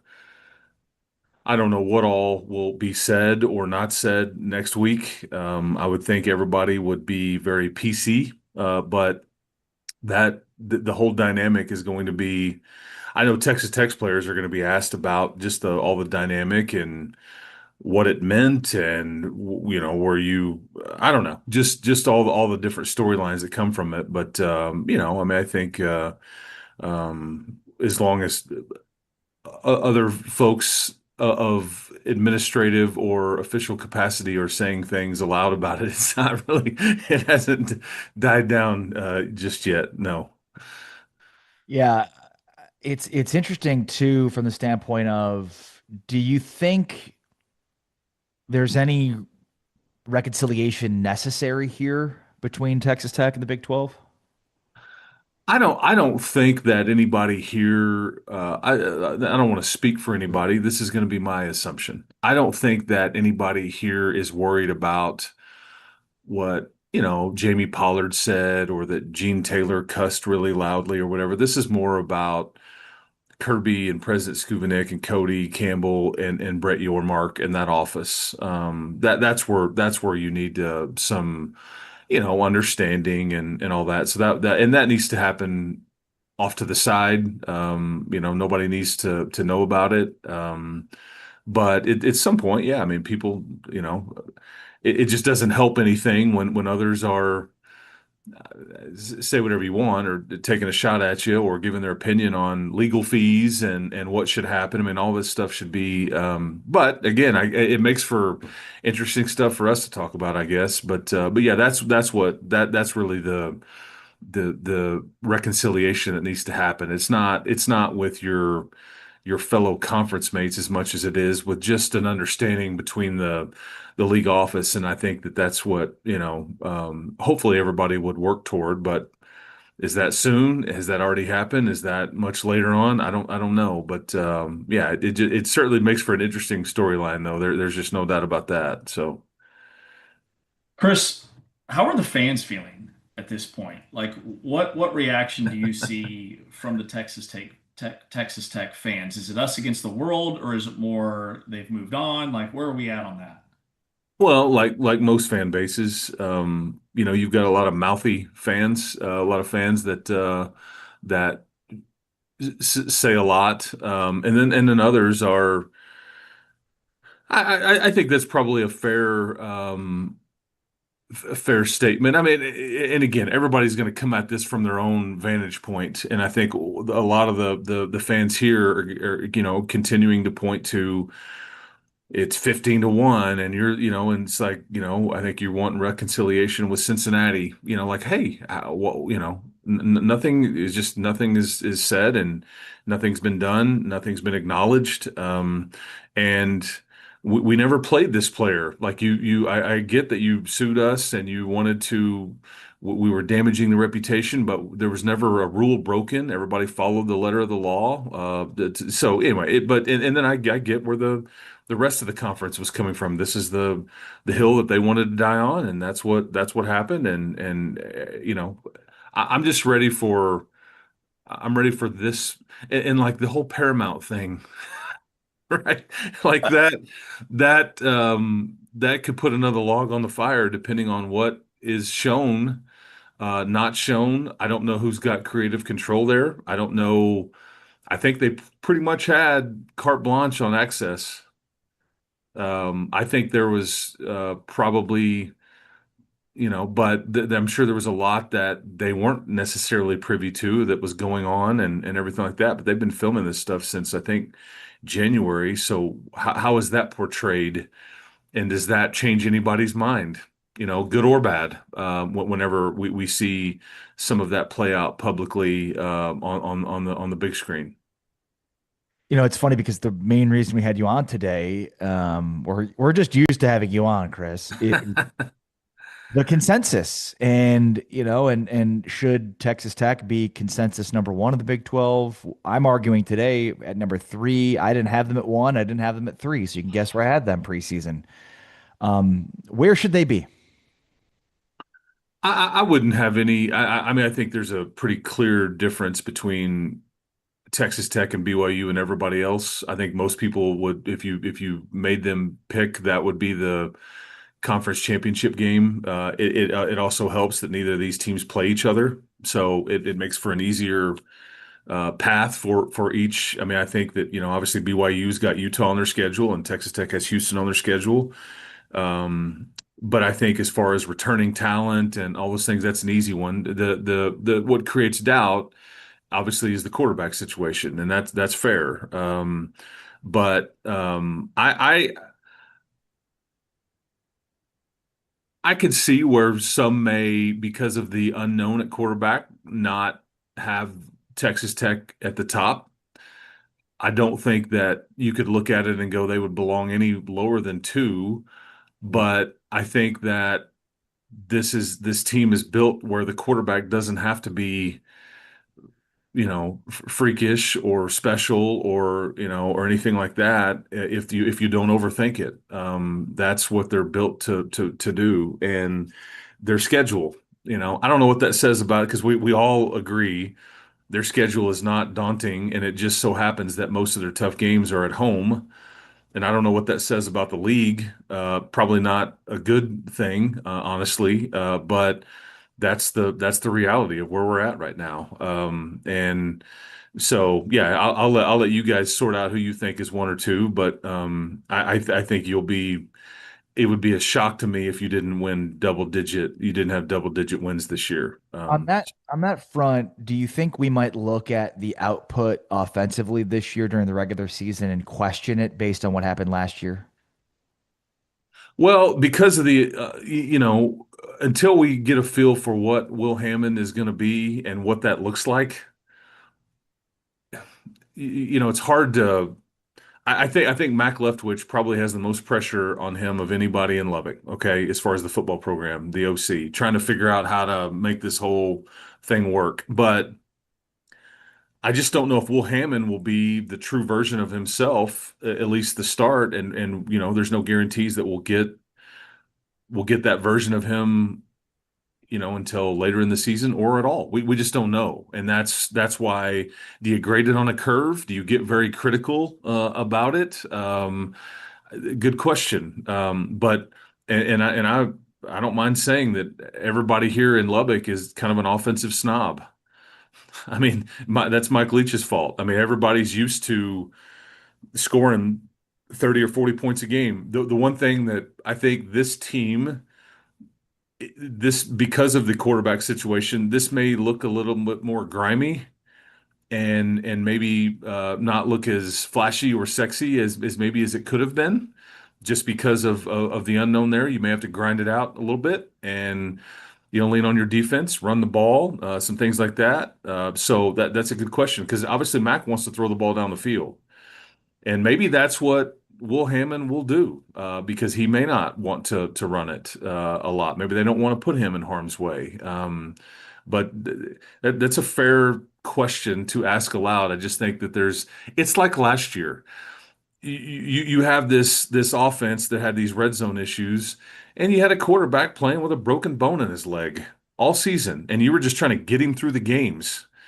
And he was limping, and he would come out early in these games just because he's like, we don't want to expose him anymore. This game has been put away, whatever. And so it's just tough to be the OC in this town. I just know that, and that's just the standard that's been set.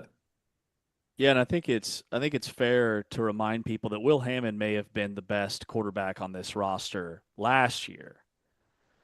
What do you think the timeline is for his recovery? Are there any updates on where he's at, and what would be the target game to get him back by?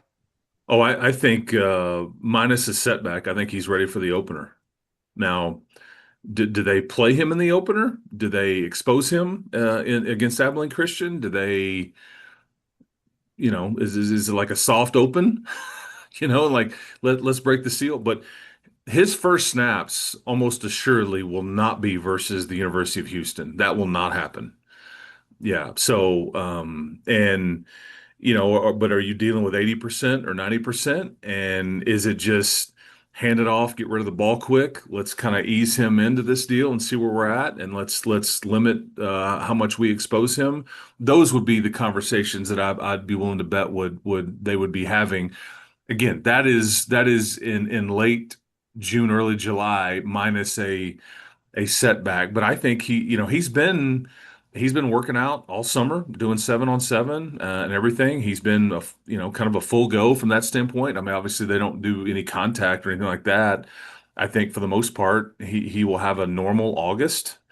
They don't let anybody touch the quarterback anyway, and so I think um, it's just a matter of how much are you willing to expose him, and does he progress like he has to the point where okay, we're good to go. But I don't have any doubt in my mind that he will be ready to play in the opener. Now, do they? But he's not going to take his first snap versus Houston. That will not happen. Okay, good stuff. Important info. Chris Level, Texas Tech Red Raider Radio Network, host of Locked On Red Raiders. Appreciate it, Chris, and we'll see you soon. Gentlemen, enjoy the rest of your week. Have fun in Frisco next week, and we'll talk next time. All right, man. Thanks, All Chris. right, keep hope alive, boys. Same to you. Chris Level joining us here on Big 12 today on Big 12 Radio. We dive into the consensus coming up next, looking at we've got 3 teams left for this number 3 spot in our Big 12 poll with Texas Tech, Houston. The 2 we're looking at today, BYU also in the mix. That is next. He's I'm James, and this is Big 12 Radio brought to you by Modelo. Underneath, intercepted by Rodriguez. And then he hurdles here as that one is taken away. It's Jacob Rodriguez.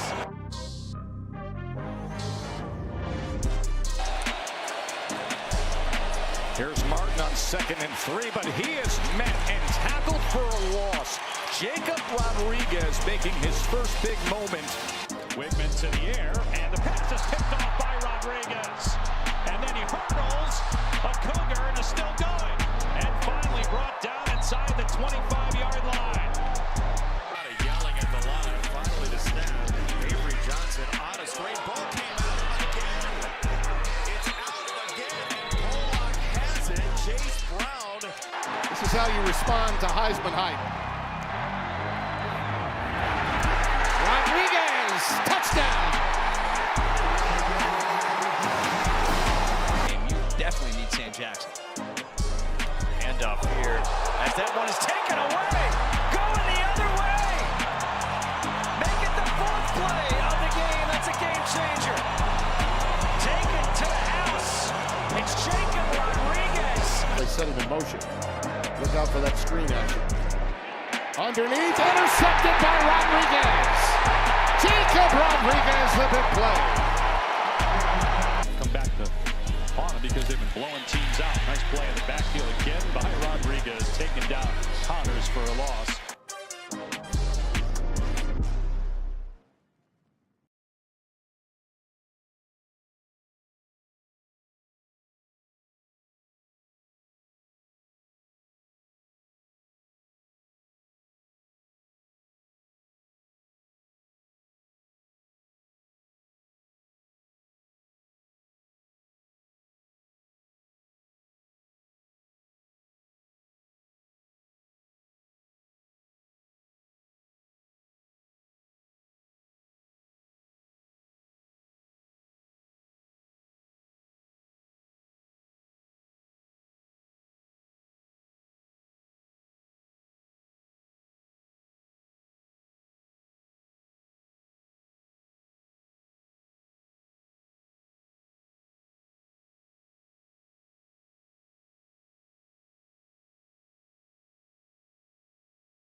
heard exclusively on TuneIn, watched on Big 12 Studios. He's Ari Timken.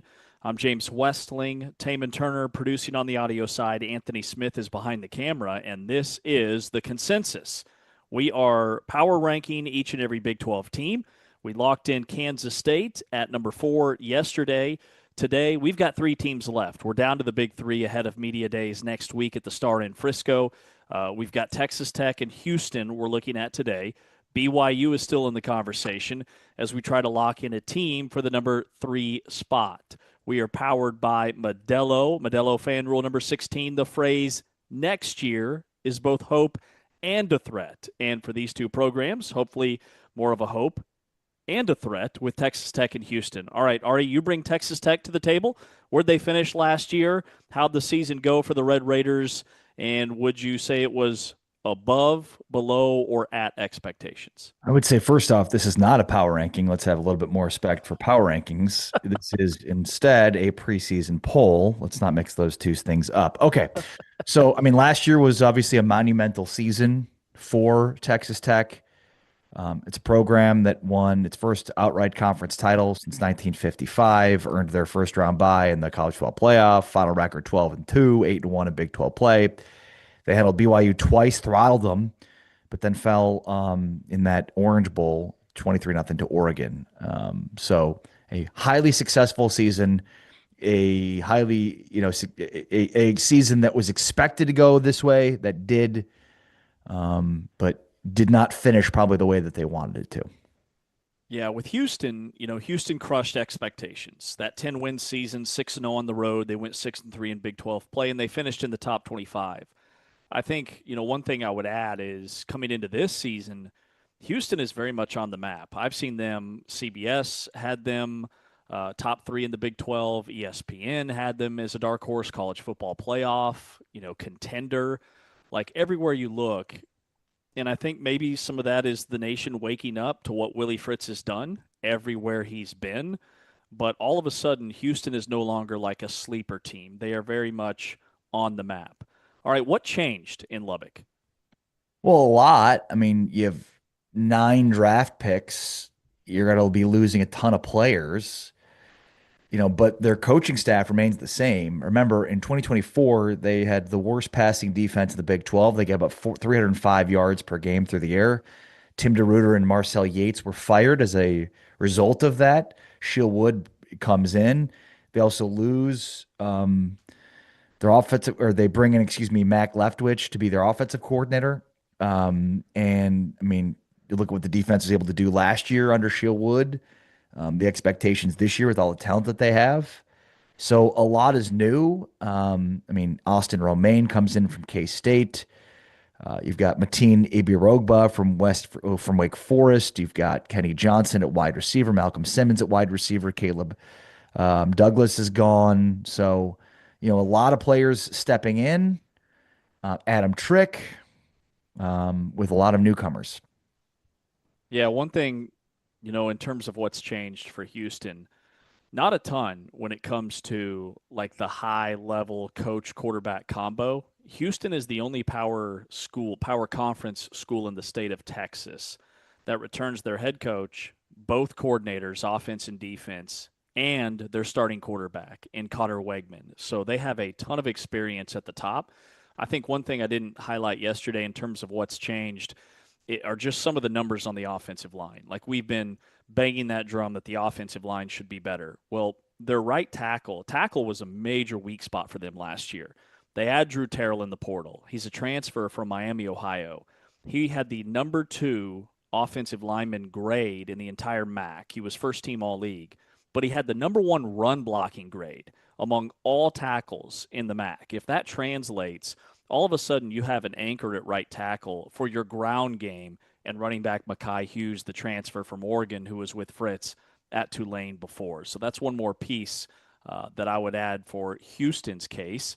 All right, Texas Tech, roster construction grade. This will be interesting. I'm going to give Tech an A, even though one of the players they added, maybe the most high-profile player they added, not maybe, the most high-profile player they added is no longer added, but just too much depth, too many quality pieces, especially on defense, to to do anything other than an A here. Austin Romaine, Mateen Ibirogba, Adam Trick, just to name a few. Yeah, I mean, you lose your quarterback in Morton, who's out of eligibility, but I think you pulled 100 Texas Tech fans, and 99.9 would tell you that they're going to upgrade at that position. And we'll see. They were certainly set to with Sorsby having a big year, and now they handed off to Will Hammond, and he tore his ACL last October. It's been well documented. He was expected to be cleared for all football, or he was cleared for all football activities. And has started to kind of resume, from what we've heard, throwing and doing some things that he's ahead of schedule. So everything was good there. Again, I think you could probably reduce this to a B based on the quarterback. Musical chairs have had to play this offseason, but I'm overlooking that. I'm going to look at what they did at wide receiver. I'm going to look at what they did at linebacker. I'm going to look at what they did at the defensive line, and lots of upgrades and lots of talent coming into the portal. How do you think? What do you think the perception would be of Texas Tech coming into this season if Brendan Sorsby was never in the conversation? If Brendan Sorsby had never transferred to Texas Tech and it was just Will Hammond, Lloyd Jones, who played a little bit at the end of the year, and Kirk Francis, would it be any different knowing that Will Hammond's the dude? I mean, I think there'd still be questions about Hammond because we just haven't seen that much of him. I think people would wonder why they didn't pursue any more options, and that might be a reason for why people would give Hammond the benefit of the doubt. I think that's really where the rubber meets the road here, is the fact that Texas Tech said we'd like to improve and upgrade the position in the offseason and spend a bunch of money at the quarterback position says a lot. If they didn't do that, then I think that would also say a lot. Now, with that being said, they did it because of the ACL tear to Will Hammond, more so than anything. And that's what Joey McGuire told us. They wouldn't have done it unless Hammond had the injury. So, but I think the way that we would discuss Hammond, because Tech has all this money to go out and spend, and the fact that they didn't or wouldn't in that case would speak to where they think Hammond is, and the fact that they did go and spend a bunch of money on Sorsby, and now they're quote unquote stuck with Hammond, I think is why some of the conversations around have been reduced. Yeah, that makes sense. Roster construction grade for Houston, I gave him an A-. When you have the number one player in the country, a 5-star recruit coming in, they return more starters combined both sides of the ball than anybody in the league outside of BYU. BYU's got the top notch there. But I look at what were their weaknesses last year. Okay, they were pretty good in terms of their rushing defense. Their passing defense was 14th in the league in terms of yards allowed because they didn't get a ton of pressure on opposing quarterbacks. So I zero in on the defensive line, and I brought up a couple of edge rushers yesterday. But looking at their tackles, their defensive tackles are ginormous. They've got a 330-pound kid that played in all 13 games last year as a backup, and then they add Demarion Thomas from Oklahoma State, who was all SEC at Vanderbilt the year before. They also have added one of the most fascinating portal additions in the country, a transfer from Yale, a 6'3", 305-pound defensive tackle who didn't play his first 2 years at Yale and then missed all of last season due to an injury. But his last 3 seasons of actual game action, over 60 tackles, double-digit TFLs. He's blocked a couple of kicks in his career, and he was a basketball player growing up. He was also an all-state track and field thrower.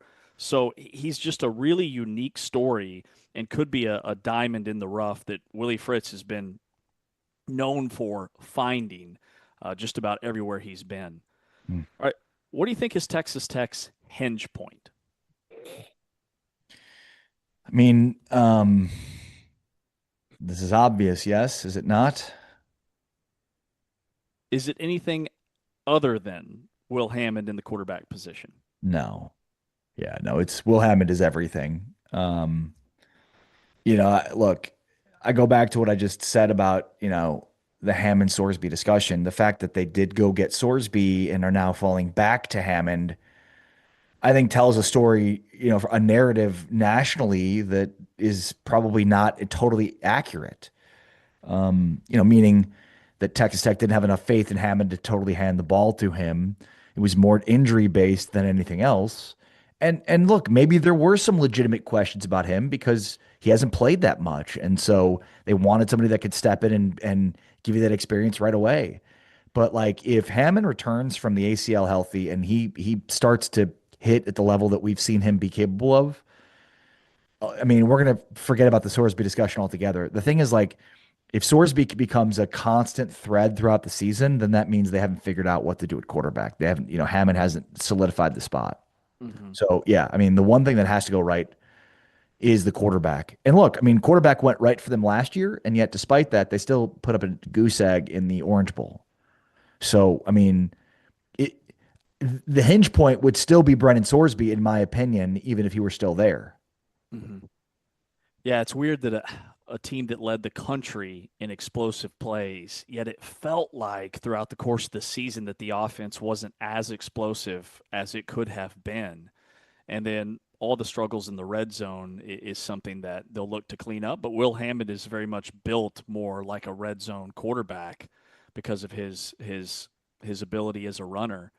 I would add for the hinge point for Houston, turnovers is number one. I noted earlier during the show that Willie Fritz has won 91% of his games when his teams are +1, just +1 in the turnover margin.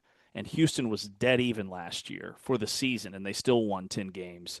The other hinge point would just be the offense at Houston has to be more explosive. I don't know that they can get by like they did last year, averaging 29 points a game. 30 is kind of the new benchmark in college football. But I look at their receivers with Amari Thomas coming back. Kobe Young is a guy that last year as a freshman started to play the back half of the season and led the team at like 16 yards per catch. Harvey Broussard was one of their top portal guys 2 years ago. He'll be in his second year in the system. And then Trent Walker was a 1,000-yard receiver at Oregon State. The hinge point with the turnovers and the explosiveness to me is regardless of who's at quarterback. Like Connor Wegman, he was healthy last year, missed a little bit of time. That's been a thing over the course of his career. But even if he does miss some time with Keyshawn Henderson, that offense has potential to be humming. All right, what is the one thing that could derail? Is it any different for Texas Tech? Well, look, I mean, you could certainly say quarterback here, in the same way that it's the hinge point as well. And so I have to mention that, right? I mean, I think more than anything, if Will Hammond, takes longer than expected to come back from the ACL tear, which, I mean, longer than expected, I guess, would be into the season, into conference play. Like if he's back before conference play starts, I think you're good. And then how does he play? If he's back later than that, then that could completely derail this thing. I also think like this was a historically great defense. And even though they've added a ton of talent, maybe more depth, do they have the top end talent like they had last year to become a great defense? Not just a historically great defense like they were last year, but just a great defense. Because that's what they probably need to be in order to be as competitive nationally as they were last year. So, I mean, you're losing Lee Hunter, David Bailey, and Jacob Rodriguez. I know you've got the guys you think to replace them, but it remains to be seen if you can, because those are three elite players that were all drafted in the first 3 rounds of the NFL draft. Yeah, those are big shoes to fill. I would say one thing that could derail Houston is their schedule. Their schedule is night and day more difficult this year than it was last year. At Texas Tech week 3. And then 3 weeks later, it's at Kansas State. The last time K-State and Houston played, K-State was 7-1 going into that game and in the driver's seat to control their own destiny and play for a Big 12 championship in 2024. And the wheels fell off in the fourth quarter when Avery Johnson threw an interception in a monsoon rainstorm in Houston, and K-State lost the game. They're going to be out for blood. They also play like their last 3 road games all could be gnarly conditions at Houston, at Colorado, and at West Virginia. Now, they've got some home games against Cincinnati and Baylor in the mix, but those 3 road games, any of those, I could see them getting tripped up because of the conditions. All right, this is the consensus here on Big 12 Today on Big 12 Radio. Coming up next, we look at where we have these teams, Houston and Texas Tech, the comparison as we make our case to lock in somebody at number 3 in the Big 12. He's Ari Timken. I'm James Westling. This is Big 12 Radio, powered by Modelo.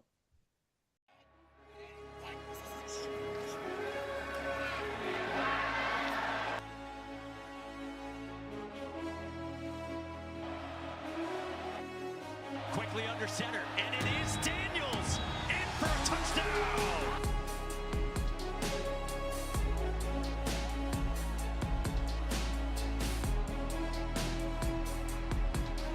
Appearance, offset right, and the Kansas backfield. He'll take heat, looking for the edge, and stumbling out of bounds. 7-1 again, you mentioned on third downs. Here was the motion man. Daniels takes a shot downfield, and it's caught.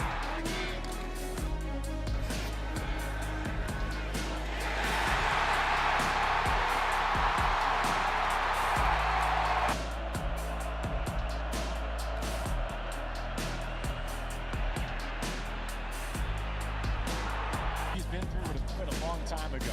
He's here in year 6. Nice catch. Henderson off to the races with a vapor trail behind him. The motions for Kansas. They get a peck it. Daniels at the seam, and it's caught. Touchdown.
Big 12 today, Big 12 radio. This is the consensus, trying to lock in these top 3 teams in the Big 12 for our Big 12 today preseason poll. You just heard the liner there from BYU linebacker Isaiah Glasker We will bring BYU to the table tomorrow.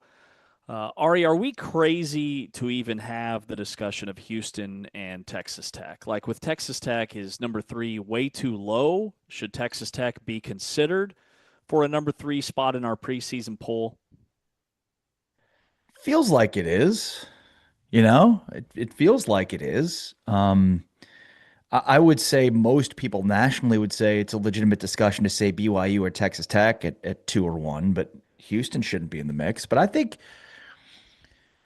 based on what they've added, based on what they bring back, Tech has added a ton, but they are losing it. They lost a ton that didn't come back, right? So I think there's like a balance there, and that Houston should also kind of be in the conversation. So I don't think it's egregious, but I think it's obvious that Houston should probably be 3 and Texas Tech should be at the very least 2.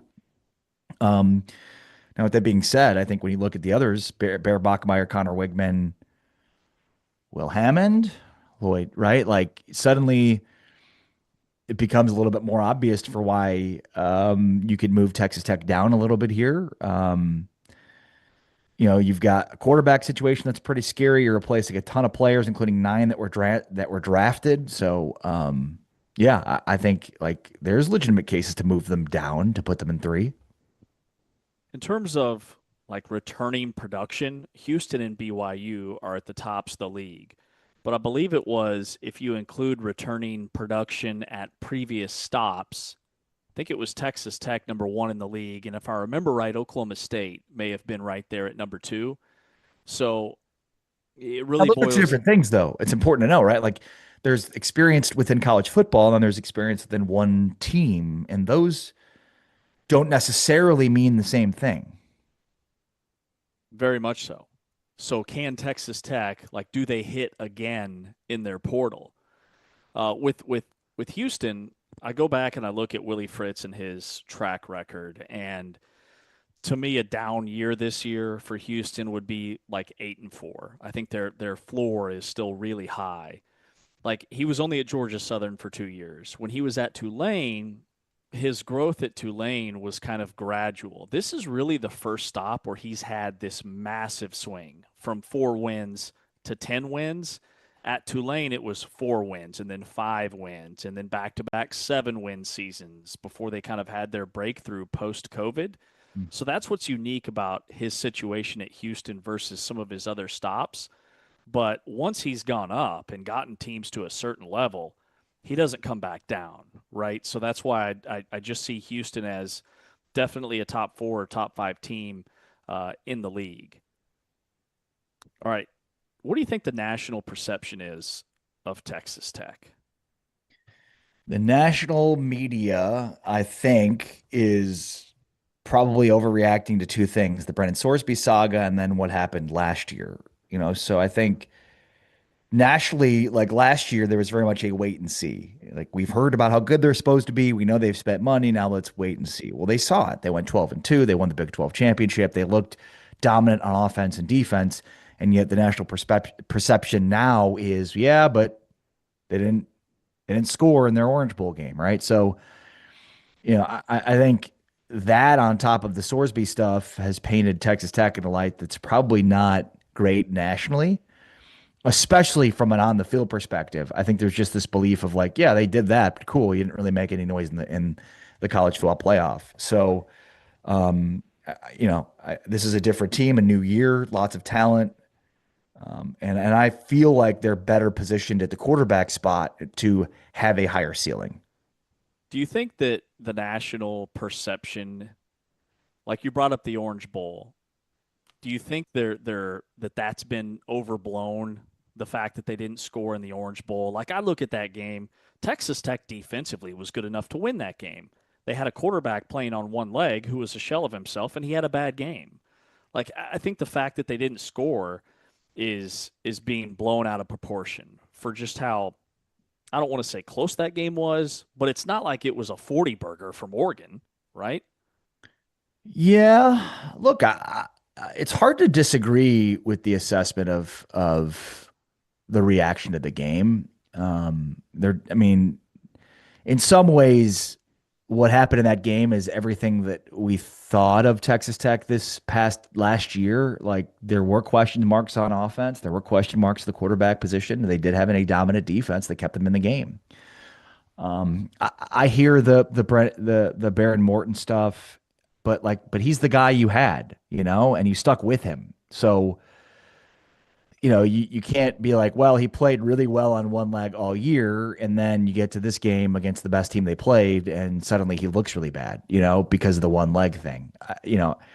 I get exactly what Chris Level is saying when he tells us about the injury, but I just think Barry Morton just wasn't good enough, period. And they thought he was because of the course of the season. He proved at times like he could be, but he wasn't.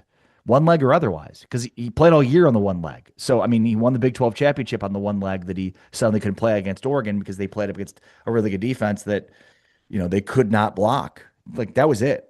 They could not block that Oregon front. Baron Morton was extremely limited because of his limited mobility, one, and two, he was never going to be a good quarterback against the rush. We should have seen that immediately. We should have noticed that they were not able to block that front, and the results were not going to be very good because Morton, one leg or two, was not good his career when blitzed, when rushed, when under pressure. And you couple that with his lack of mobility, especially with the one leg, and it's no secret why the result of 23-0 happened. Yeah, and comparing these two teams, like I'm not sure who has the better offensive line. I know Texas Tech has some key returners, and they add Jordan Church from Louisville, but Houston's best two offensive linemen are back, and Houston has added an All-American in Shadray Hurst. He just hasn't played at this level consistently, but he graded out very well in the college football playoff against Ole Miss. Like the two other MAC transfers from Toledo and Miami, Ohio, graded out really high. They're big. They're big enough to play in the Big 12. So that's one area that, at least right now, I think is very much up in the air. All right, what is Texas Tech's ceiling and their floor? I mean, the ceiling is 12 wins and a college football playoff appearance and another Big 12 championship. But I don't think their floor is that far off of that. I look at their schedule and like their floor is probably 10 wins. This has got to be the lowest discrepancy between ceiling and floor of any team we've done so far. But I mean, again, even if like they're not great at quarterback, I still look at that schedule and think, yeah, this is still a 10-win team. And I thought Chris Level adding, and he was very adamant about this, that Will Hammond's first snaps will not be the Houston game on Friday, September 18th.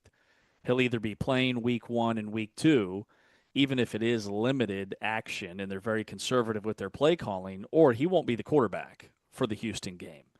With Houston, like I see their ceiling as probably 10 wins. I think a 10-2 regular season for Houston.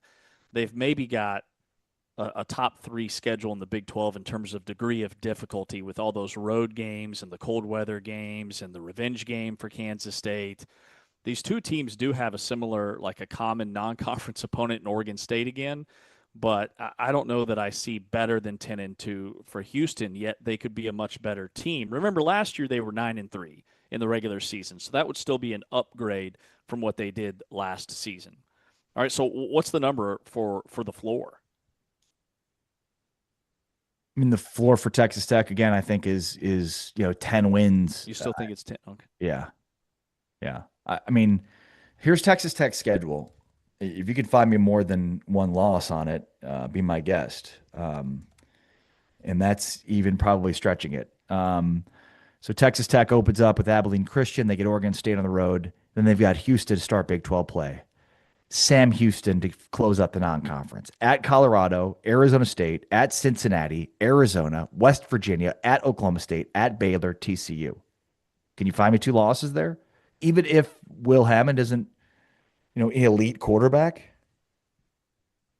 I would say the floor, like nightmare scenario, would be 8-4 or 9-3. And again, that's that's also taking into account like Baylor having a breakthrough year, and DJ Lagway is what he was his freshman year, and Oklahoma State, all those pieces work, and they're better defensively than we're giving them credit for. Those could be some tricky road spots, but also like somebody's going to have to go into Lubbock and beat Texas Tech in their own backyard for them to even sniff 8-4 or 9-3 because of that schedule. Maybe Arizona State, but yeah, I'm with you. That feels about right. All right, so do we have a consensus here? Houston, number 3? Houston, number 3. Yes. We're going to have to do our best work on tomorrow's show because we both had Houston number 3. That was the one consensus that we had prior to this, but we do not have a consensus on number 1, number 2. It appears that you have BYU 2 and Texas Tech 1, and I have BYU 1 and Texas Tech 2. Is that fair? That is fair. Wow. So I should argue for Texas Tech, and you should argue for BYU. Yeah. We'll do it live, and we'll do it just like that. You love some Bill O'Reilly. Boy, who doesn't? So Houston at number 3. All right, T-Chains, do you have our poll in front of you? Where are we at? I do. I have it in front of me. Houston at number 3, Kansas State at number 4, Utah number 5, Arizona State number 6, Arizona 7, Oklahoma State 8, TCU 9, Colorado 10, West Virginia 11, Baylor 12, 13 UCF, 14 Kansas, 15th Iowa State, 16 Cincinnati. Okay, it's wheels off. Wouldn't have it any other way. All right, Scott Docterman is a college football reporter. He writes for The Athletic, and The Athletic's doing a series like venturing back into the 90s here on Big 12 Today on Big 12 Radio. He's got a piece about Bill Snyder, some of the comparisons between what he did at Kansas State, what Curt Cignetti did at Indiana. We'll be chatting with Scott coming up after this timeout. We're powered by Modelo here on Big 12 Today on Big 12 Radio. How did he get that off? How does McAllister stay up and keep cruising on? Real Hoover McAllister. Can you believe it? 2nd and 5. Pressure up the gut. Looking for it. Finding a pair of 8. It's McAllister. Picking him up. Putting him down. Touchdown. TCU. 6'4", 205-pound transfer from Boise State has been chomping at the bit to make a play. He goes on the go route, a perfect back shoulder, and the rest is all him. He is striking out down the sideline for a touchdown. Time for Hoover, delivers a strike. McAllister off and running. Eric McAllister for the TCU touchdown. In football, Josh Hoover's going to get it to Eric McAllister on a 5-yard slant. But Jalen Davis-Robinson, number 11, or number 13, and Jaden Milner-Jones, number 11, both missed tackles. McAllister, look out! Eric McAllister, touchdown TCU, 85 touchdown reception this year for McAllister, who's missed some games recently. What a response. I mean, he just runs right past him, and a perfect throw by Hoover.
This is the Big 12 Conference. This is a different league. This is Big 12 Radio, and our guest is Scott Docterman from The Athletic. The Athletic is doing a really cool series.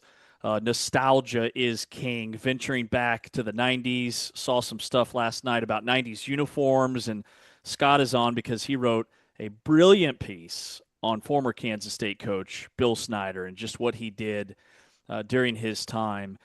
Like the last 27 games before Bill Snyder took over, K-State was 0-26-1.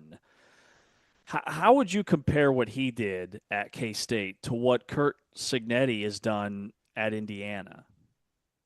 That's a great question because I covered 5 Indiana games last year, and I've been there so many times in like October where they'd have Hoosier hysteria on a Friday night. There'd be 22,000 people at Assembly Hall. The next day they'd have a game and kick off at noon Eastern, and there'd be 22,000 people there. But really, comparing the eras, it's night and day. It really is so much different from what Bill Snyder was able to do, because Indiana has had, I won't say like big spikes, but they had bowl seasons. They had years where they were very competitive. Their access to talent in a state where you're right in the heart of the Midwest or the Great Lakes region, and you can still accumulate it. So a lot of that was their own ineptitude as a coaching staff and as the putting basketball first. Kansas State was, before Bill Snyder, it is the true BC AD moment of any university in this country because it was an absolute wasteland. I mean, in 54 years, they had 4 winning seasons before he got there, 2 in 34 years.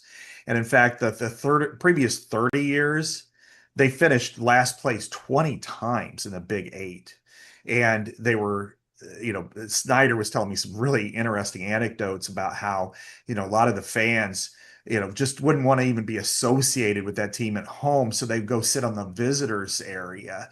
That, the players would stay in their rooms or their houses on weekends because they get made fun of when they go out in public because they're that bad. And then you look at kind of the microcosm of how things were kind of pieced together at the end, like in 88. Oklahoma ran for 768 yards on them, to the point where, Barry Switzer would tell his players, don't even field punts because we want to break the record. And then, of course, they did. They just steamrolled them the whole game. And Nebraska was, in its heyday, not quite to its championship heyday, outscored them 183-9 in a 4-year period. Where it's located in Manhattan, Kansas, the access to high school talent was very limited, as we know, and the hopelessness that was there. I mean, they made 1 bowl game in its history. And for Bill Snyder to come in there, and he coached against Kansas State 2 consecutive years, and he helped turn around Iowa, which had 19 consecutive non-winning seasons, and turn them into a powerhouse in the 80s. And then he goes over to Kansas State, and they blow him out twice in 87, 88. And he said initially when he got some feedback from the AD, he said, I was initially just trying to maybe help him out, but I was a little intrigued. And then the more I talked to him, the more I thought, well, maybe this will be a good opportunity. And everybody thought he was nuts. Like even Kirk Ferentz, who was his offensive line coach, and they worked together every day. He said, I've never seen a worse environment than when I went to Kansas State, and I think it was 88. And then he goes, and that includes my days coached in the Yankee Conference. So it's just, as much as we want to say, compare this to Cignetti. Cignetti had the NIL, he had the transfer portal. He could bring in a bunch of players. He could pull a few players.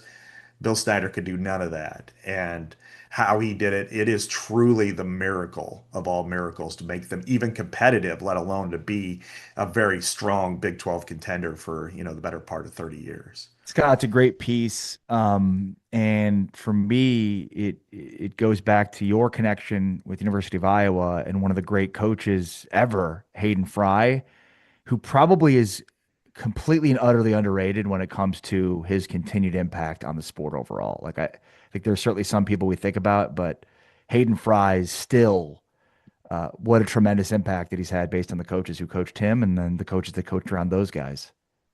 No question. When he came to Iowa, I mean, first of all, he was at SMU for about 12 or 13 years.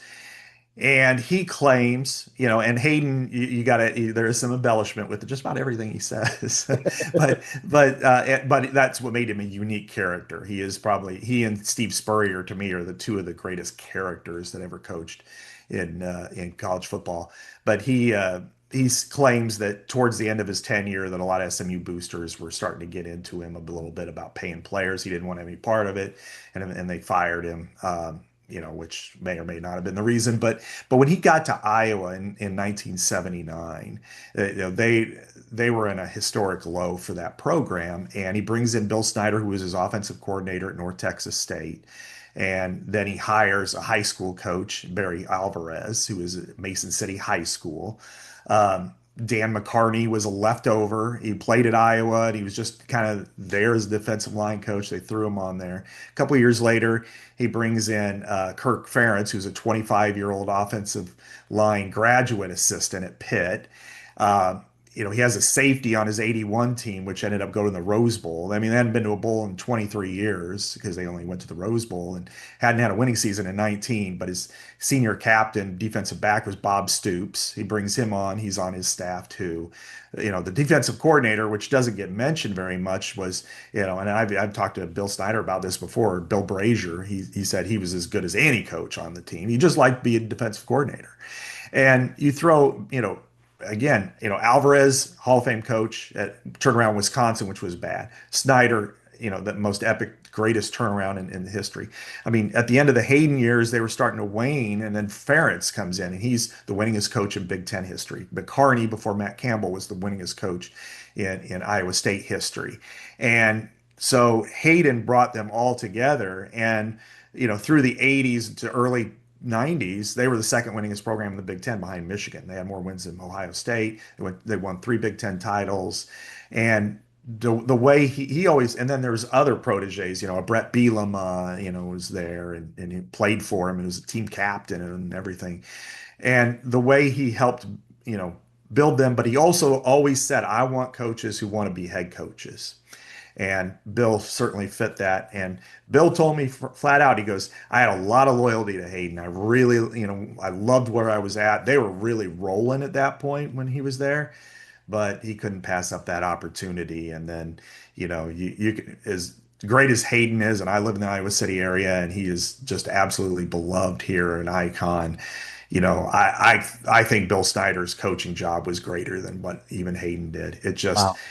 because Iowa still had a fan base. Iowa still showed up for those games, even though they were losing them all. Kansas State didn't have that.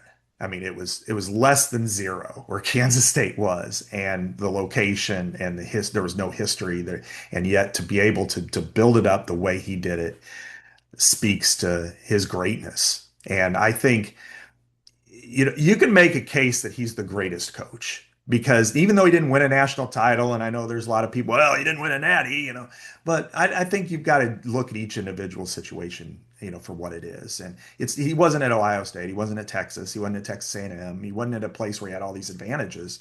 He was at a place that had no money, no history, no access to talent, and they were strongly considering dropping down, going to the Missouri Valley. And in fact, he told me, look, if they could have dropped football and stayed in the Big Eight, they would have.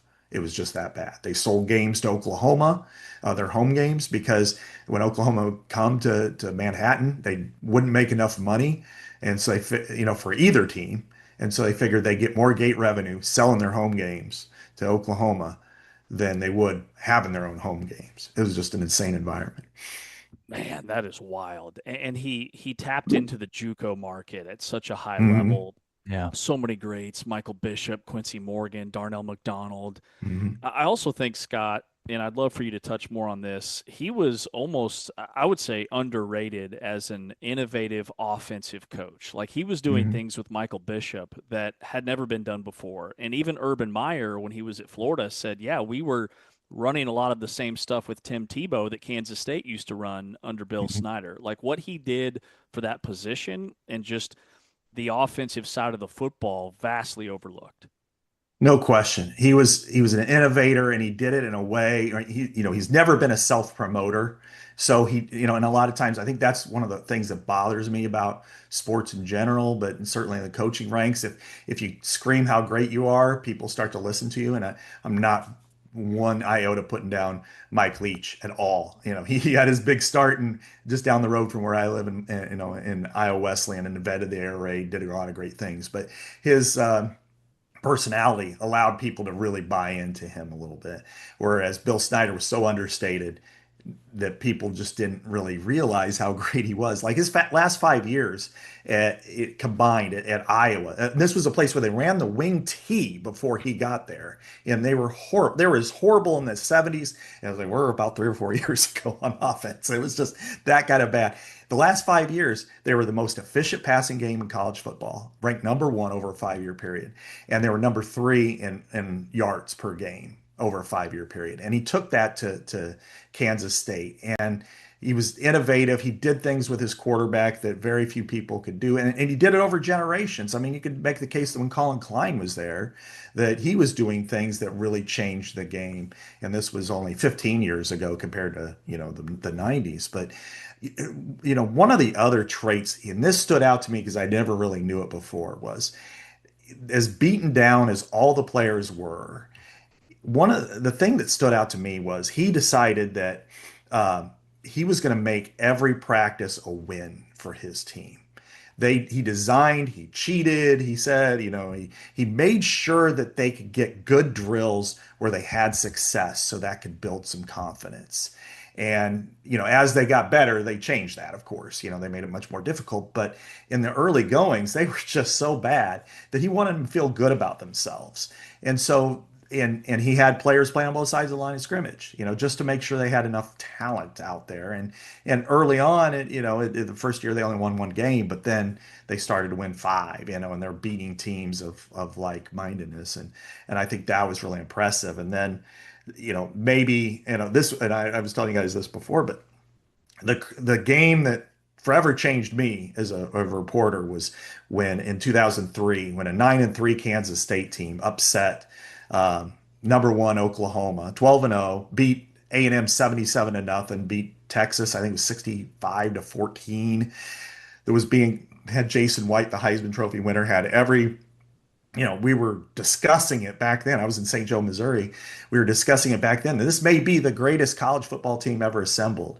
And for him to take a 9-3 Kansas State team and beat 12-0 Oklahoma, not only beat them, but beat them 35-7, with Darren Sproles and those guys, was as shocking of a result as I've ever experienced. And I never think that, from now on to this day, I see something that surprises me, whether it's Paraguay beating Germany in the World Cup or whatever, I'm surprised. I'm never shocked.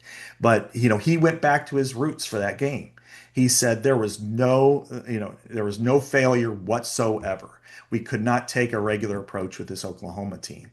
So he said every single drill, every single scrimmage was designed to get them in the mind frame that we could beat Oklahoma. And for Bill to say all of that really was, he's not very animated, as we know, and it was his way of saying that this is the way we put things in their minds. So then they weren't surprised about it on that Saturday night. And I thought, not very many things to me are profound, but that was just simply because it was the mind game that allowed the physical game to work.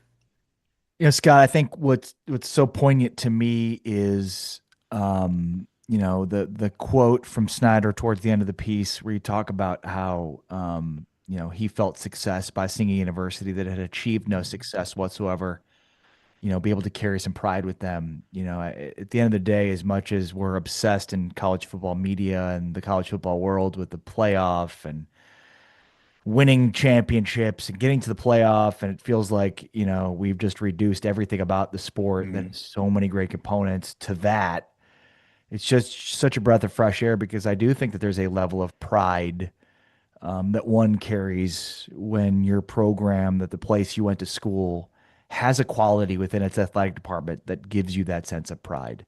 I think we all see it. We all see it in our schools and the investments they make at certain sports. And I mean, look, Kansas, I went to Kansas. Kansas football was an absolute joke for a decade plus, kept redefining rock bottom, and Lance Leipold helped to restore a sense of pride in myself and my university. So I think that's a part that shouldn't get lost here because, yeah, we are obsessive with championships, and reducing Snyder's career to championships is a complete reduction of one of the great coaches to ever coach. No question. I think we're seeing something. We saw something like that with Matt Campbell at Iowa State because Yes. they were equal depths, had one winning Big 12 season in the first 20 years, and that was when Dan McCartney, I think, it was 5-4 in 1999. So what Matt Campbell was able to do was much along the same lines as Bill Snyder. And is Iowa State ever going to win a national title? Would they have, even if Matt Campbell stayed for like Bill Snyder? No. Is Kansas State going to win a national title? Probably not. I mean, really, when the more it's expanded, it's going to be more difficult for teams in the middle tier, if you will, to really enjoy a championship. But it's about the journey and it's about how you feel. And when you look at Kansas State, and I'm sure James, you could more attest to this way more than me, but I know what it's like in the communities I've lived, that when your team has success and everybody feels good about themselves, the efficacy of the community is just radically changed. And I live in the Iowa City area, so I can attest to when Caitlin Clark phenomenon was going on. And I remember distinctly a couple of years ago, I'm going to a place where I'm getting my haircut, and there's probably a guy in his 70s, maybe even 80, in his haircut by a woman in her, I'd say, early 20s, maybe, different colored hair and piercings. And they're talking about women's basketball. And I'm like, in what world would these two people have anything in common? And yet, because of they both watched the same game, they both enjoyed it in the same way. And that's what we're talking about with sports and Kansas State's revival. I mean, in 1998, when they finally got past Nebraska and won that game, and they stormed the field and people are crying, and there's a marriage proposal on the field, and you can't buy those feelings. You can go to the portal and buy all the players, but you can't buy those feelings. Or Indiana for this last year, frankly, when they beat Ohio State, as crazy as it was when they won the Rose Bowl, I was there for that too, and the championship against Miami. But I think it was getting past Ohio State in the Big Ten championship game that just, you looked around in the stands, they didn't want to leave. They were there the whole time. They were crying their eyes out, because they just, they lost 30 straight to them and they won the Big Ten championship. And I think that's the way Bill Snyder was able to do it for, the community, Manhattan, the Kansas as a state, and certainly anybody who came through there. And it changes the people's opinions. I mean, if you're a kid and you're growing up in the Kansas City suburbs on the Missouri Riverside, on the west side there, you're going, I'll go to KU, or maybe I'll go somewhere else. Now it's like, Kansas State's an option because you feel good about it. You don't want to just get made fun of, and, oh, did you go to the football game? No, it sucked. No, you're excited about it. I think that's something that's rare, and sports is the only way to do it. And if you just judge it by the end result, you're going to miss all the joy along the way. And I think Bill Snyder was able to do that. Yeah, very well said. I grew up, Scott, 30 miles from Lawrence, and I don't think I attend K-State if it's not for falling in love with K-State football as a 90s kid. Real quick before we let you go, do you think in this NIL era we will see more Indiana-type stories, or do you think Indiana's an outlier? Like, could a Rutgers win a national championship, or a Mississippi State, or somebody like that? I think you can, but it takes the confluence of a lot of different things. And I struggle to think that in the Big 12, it's a possible, if you have a situation like Texas Tech or an Arizona State or somebody with pretty good resources, pretty good backing to get you enough talent to get you through. I think you can probably do it. But to win the whole thing, especially with an expanded playoff, it's going to be more and more difficult. Because those schools have had spikes. I mean, Dak Prescott, when he was at Mississippi State in like 2014, they were really good. And that year, Rutgers has no history whatsoever. But they're in New Jersey, and can things happen? I don't know. They're in so much debt, it's hard to say. A Maryland, a Virginia, these teams, I just don't know. But I do think that there is more access to success today than there ever was before, because if you have a Kurt Signetti who comes in, has a plan, brings in his players, then knows the right system. But the thing that separated him, and it's a lot like with Bill Snyder, the thing that separated him to me is the line of scrimmage play and the fundamentals that they played with are off the charts.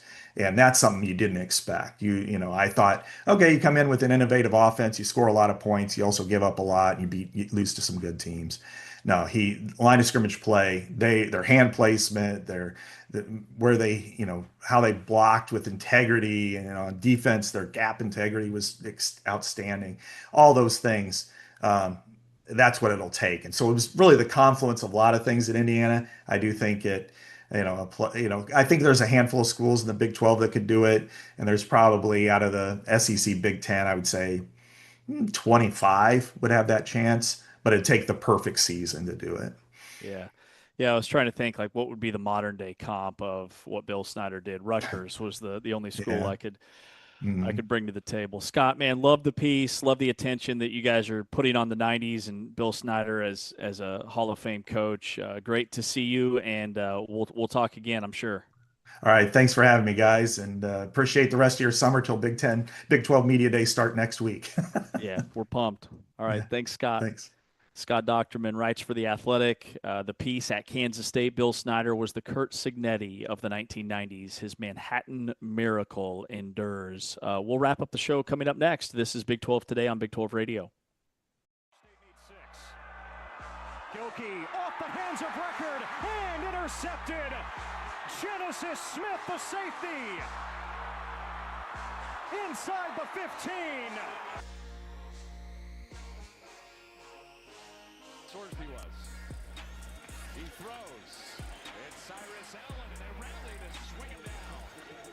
Genesis Smith with great speed to the perimeter.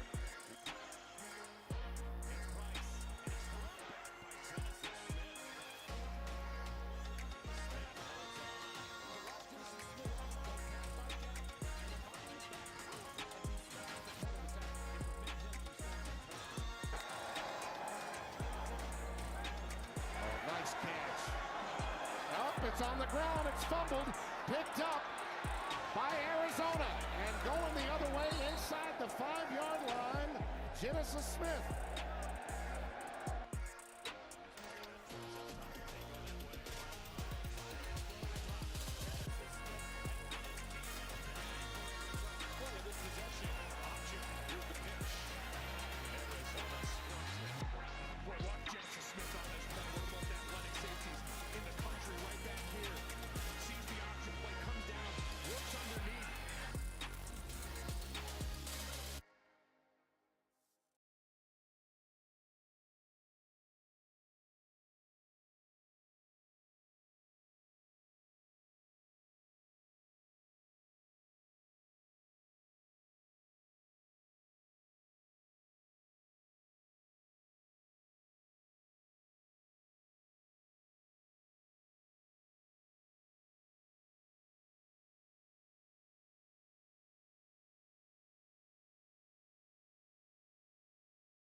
Big 12 today here on Big 12 Radio, powered by Modelo. We went through the consensus today and locked in Houston at number 3 for our Big 12 today preseason football poll ahead of Media Days. We'll be up in Frisco at the Star next week, Tuesday and Wednesday, for 2 days of coverage covering all 16 schools, talking with coaches and players and media members.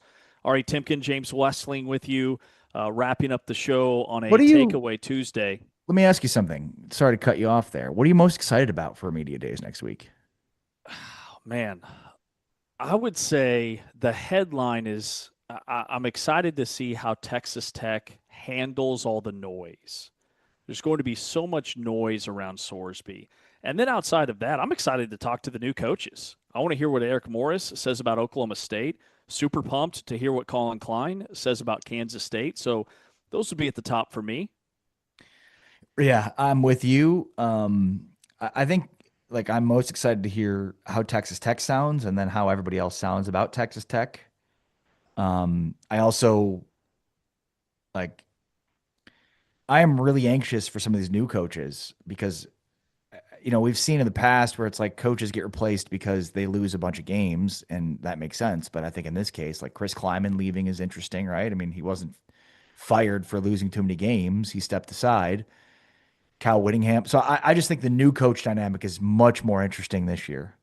Totally. The other thing, sometimes, we're putting together this consensus poll, right?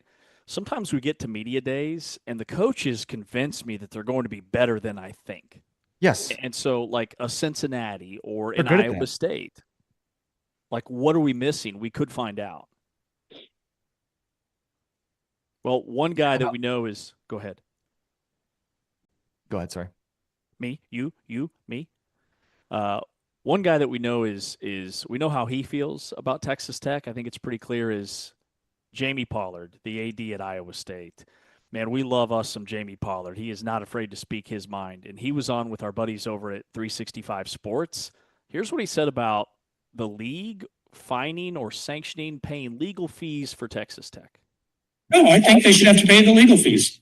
Hey, Iowa State had to pay a fine for not going to the bowl game because we, quote, damaged the conference reputation and cost the conference money. And so we had to pay a fine. And so I think Texas Tech should have to pay those fees. I don't think the other 15 schools should have to pay that. Yeah, so there's Jamie Pollard, who's the athletic director at Iowa State, on with the guys from 365 Sports, the YouTube channel there. And I'm assuming the same thing here, that when you follow suit against the conference, that you probably should be on the hook for it. So I would say at a minimum, that's probably what Texas Tech needs to be doing. So I was a little confused on, it sounds like the league members are split, the legal fees for the Big 12 to file the lawsuit is coming from all of the league members, and Pollard is saying that Texas Tech should be on the hook for that. Am I understanding that correctly? Well, yeah. I mean, when you are sued for something, you have to defend yourself in court. That costs money to get lawyers, and that cost would be spread out amongst the 16 conference members. So in that case, Texas Tech is paying 1/16, and what Jamie Pollard is saying is they should pay 16/16. Makes sense to me. Yeah. All right, here's what Jamie Pollard said about the Big Ten and the SEC breaking away and doing their own thing. Well, number one, shortly thereafter, I was at NACTA, which is our national meetings this year out in Las Vegas. And I'd be a rich man if I had $1 for every administrator that came up to me and said, thank you for saying what we're all thinking. Other people need to take the mic. I would say that, in most things, people they read it through their own lens or hear it through their own lens. What I really was saying was, quit talking about all this stuff and just do what you say you're going to do, and I'd rather, if that's what you want to do, then just go do it. You don't want to follow rules, then don't follow rules. When it really stemmed from that. And, hey, our conference experienced it too. We say we want rules, and then Texas Tech didn't want rules. And so that's where it was. I was just tired of that. And so it's like, if you're just going to threaten, then just go through with your threat. Don't make idle threats. And so it was more a draconian statement, but people took it so literally that, but they see it through their own eyes. Yeah, so hard to disagree with him there, right? Because I think Jamie Pollard recognizes what a lot of us recognize, which is that the SEC and the Big Ten are going to use leverage they have by continuing to threaten. And for Pollard, it was probably very therapeutic to just like, yeah, go ahead, bye, see ya. I don't disagree with him at all.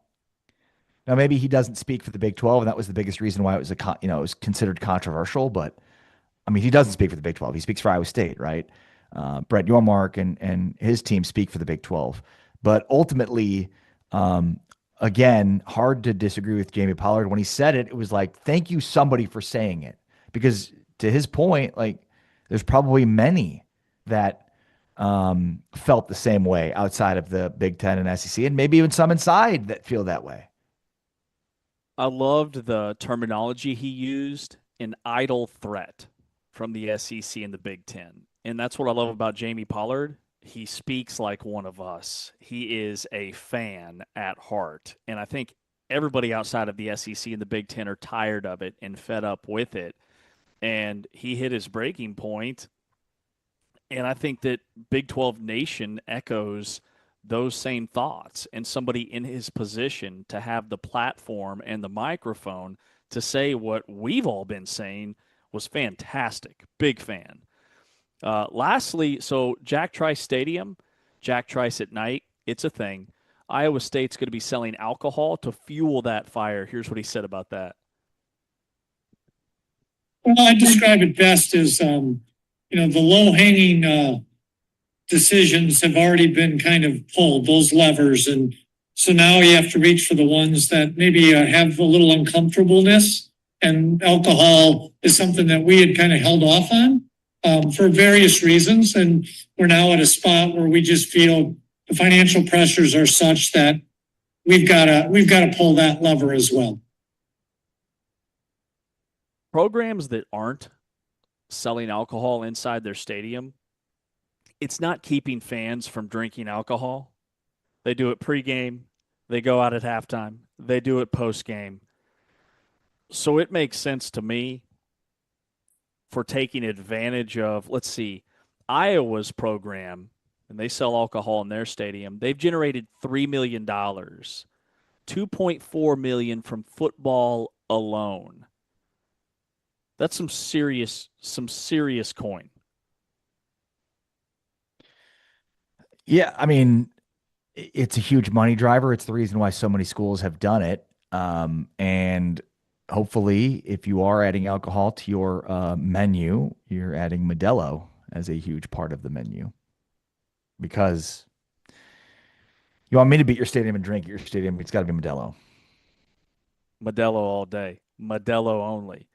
Now, Iowa State is going to have like a 2-drink max per transaction, and it's going to be sold at expanded gate areas and concourses, not the permanent stands, which I don't know that anybody's doing that. All right, so tomorrow on the consensus, you've got BYU. Sounds right. I've got Texas Tech. So we're arguing against what we actually have. Or should we do it the other way? Feels like we should argue the way that we have it. I have Texas Tech 2 and BYU 1. You have BYU 2 and Texas Tech 1. You should be arguing for BYU, and I should make the case again for Texas Tech. We shall do that. That makes the most sense to me, again, based on the fact that we're arguing for what we had in our preseason polls. So I'll lock in BYU. You lock in Texas Tech. We'll do the consensus tomorrow, trying to crown our preseason Big 12 champ ahead of Media Days. That's going to do it for us. For Ari Timken, I'm James Westling. For T-Chains, Taman Turner, our audio producer. For Anthony Smith behind the camera. You've been watching Big 12 today on Big 12 Radio and listening to us exclusively on TuneIn, powered by Modelo. We'll talk to you tomorrow.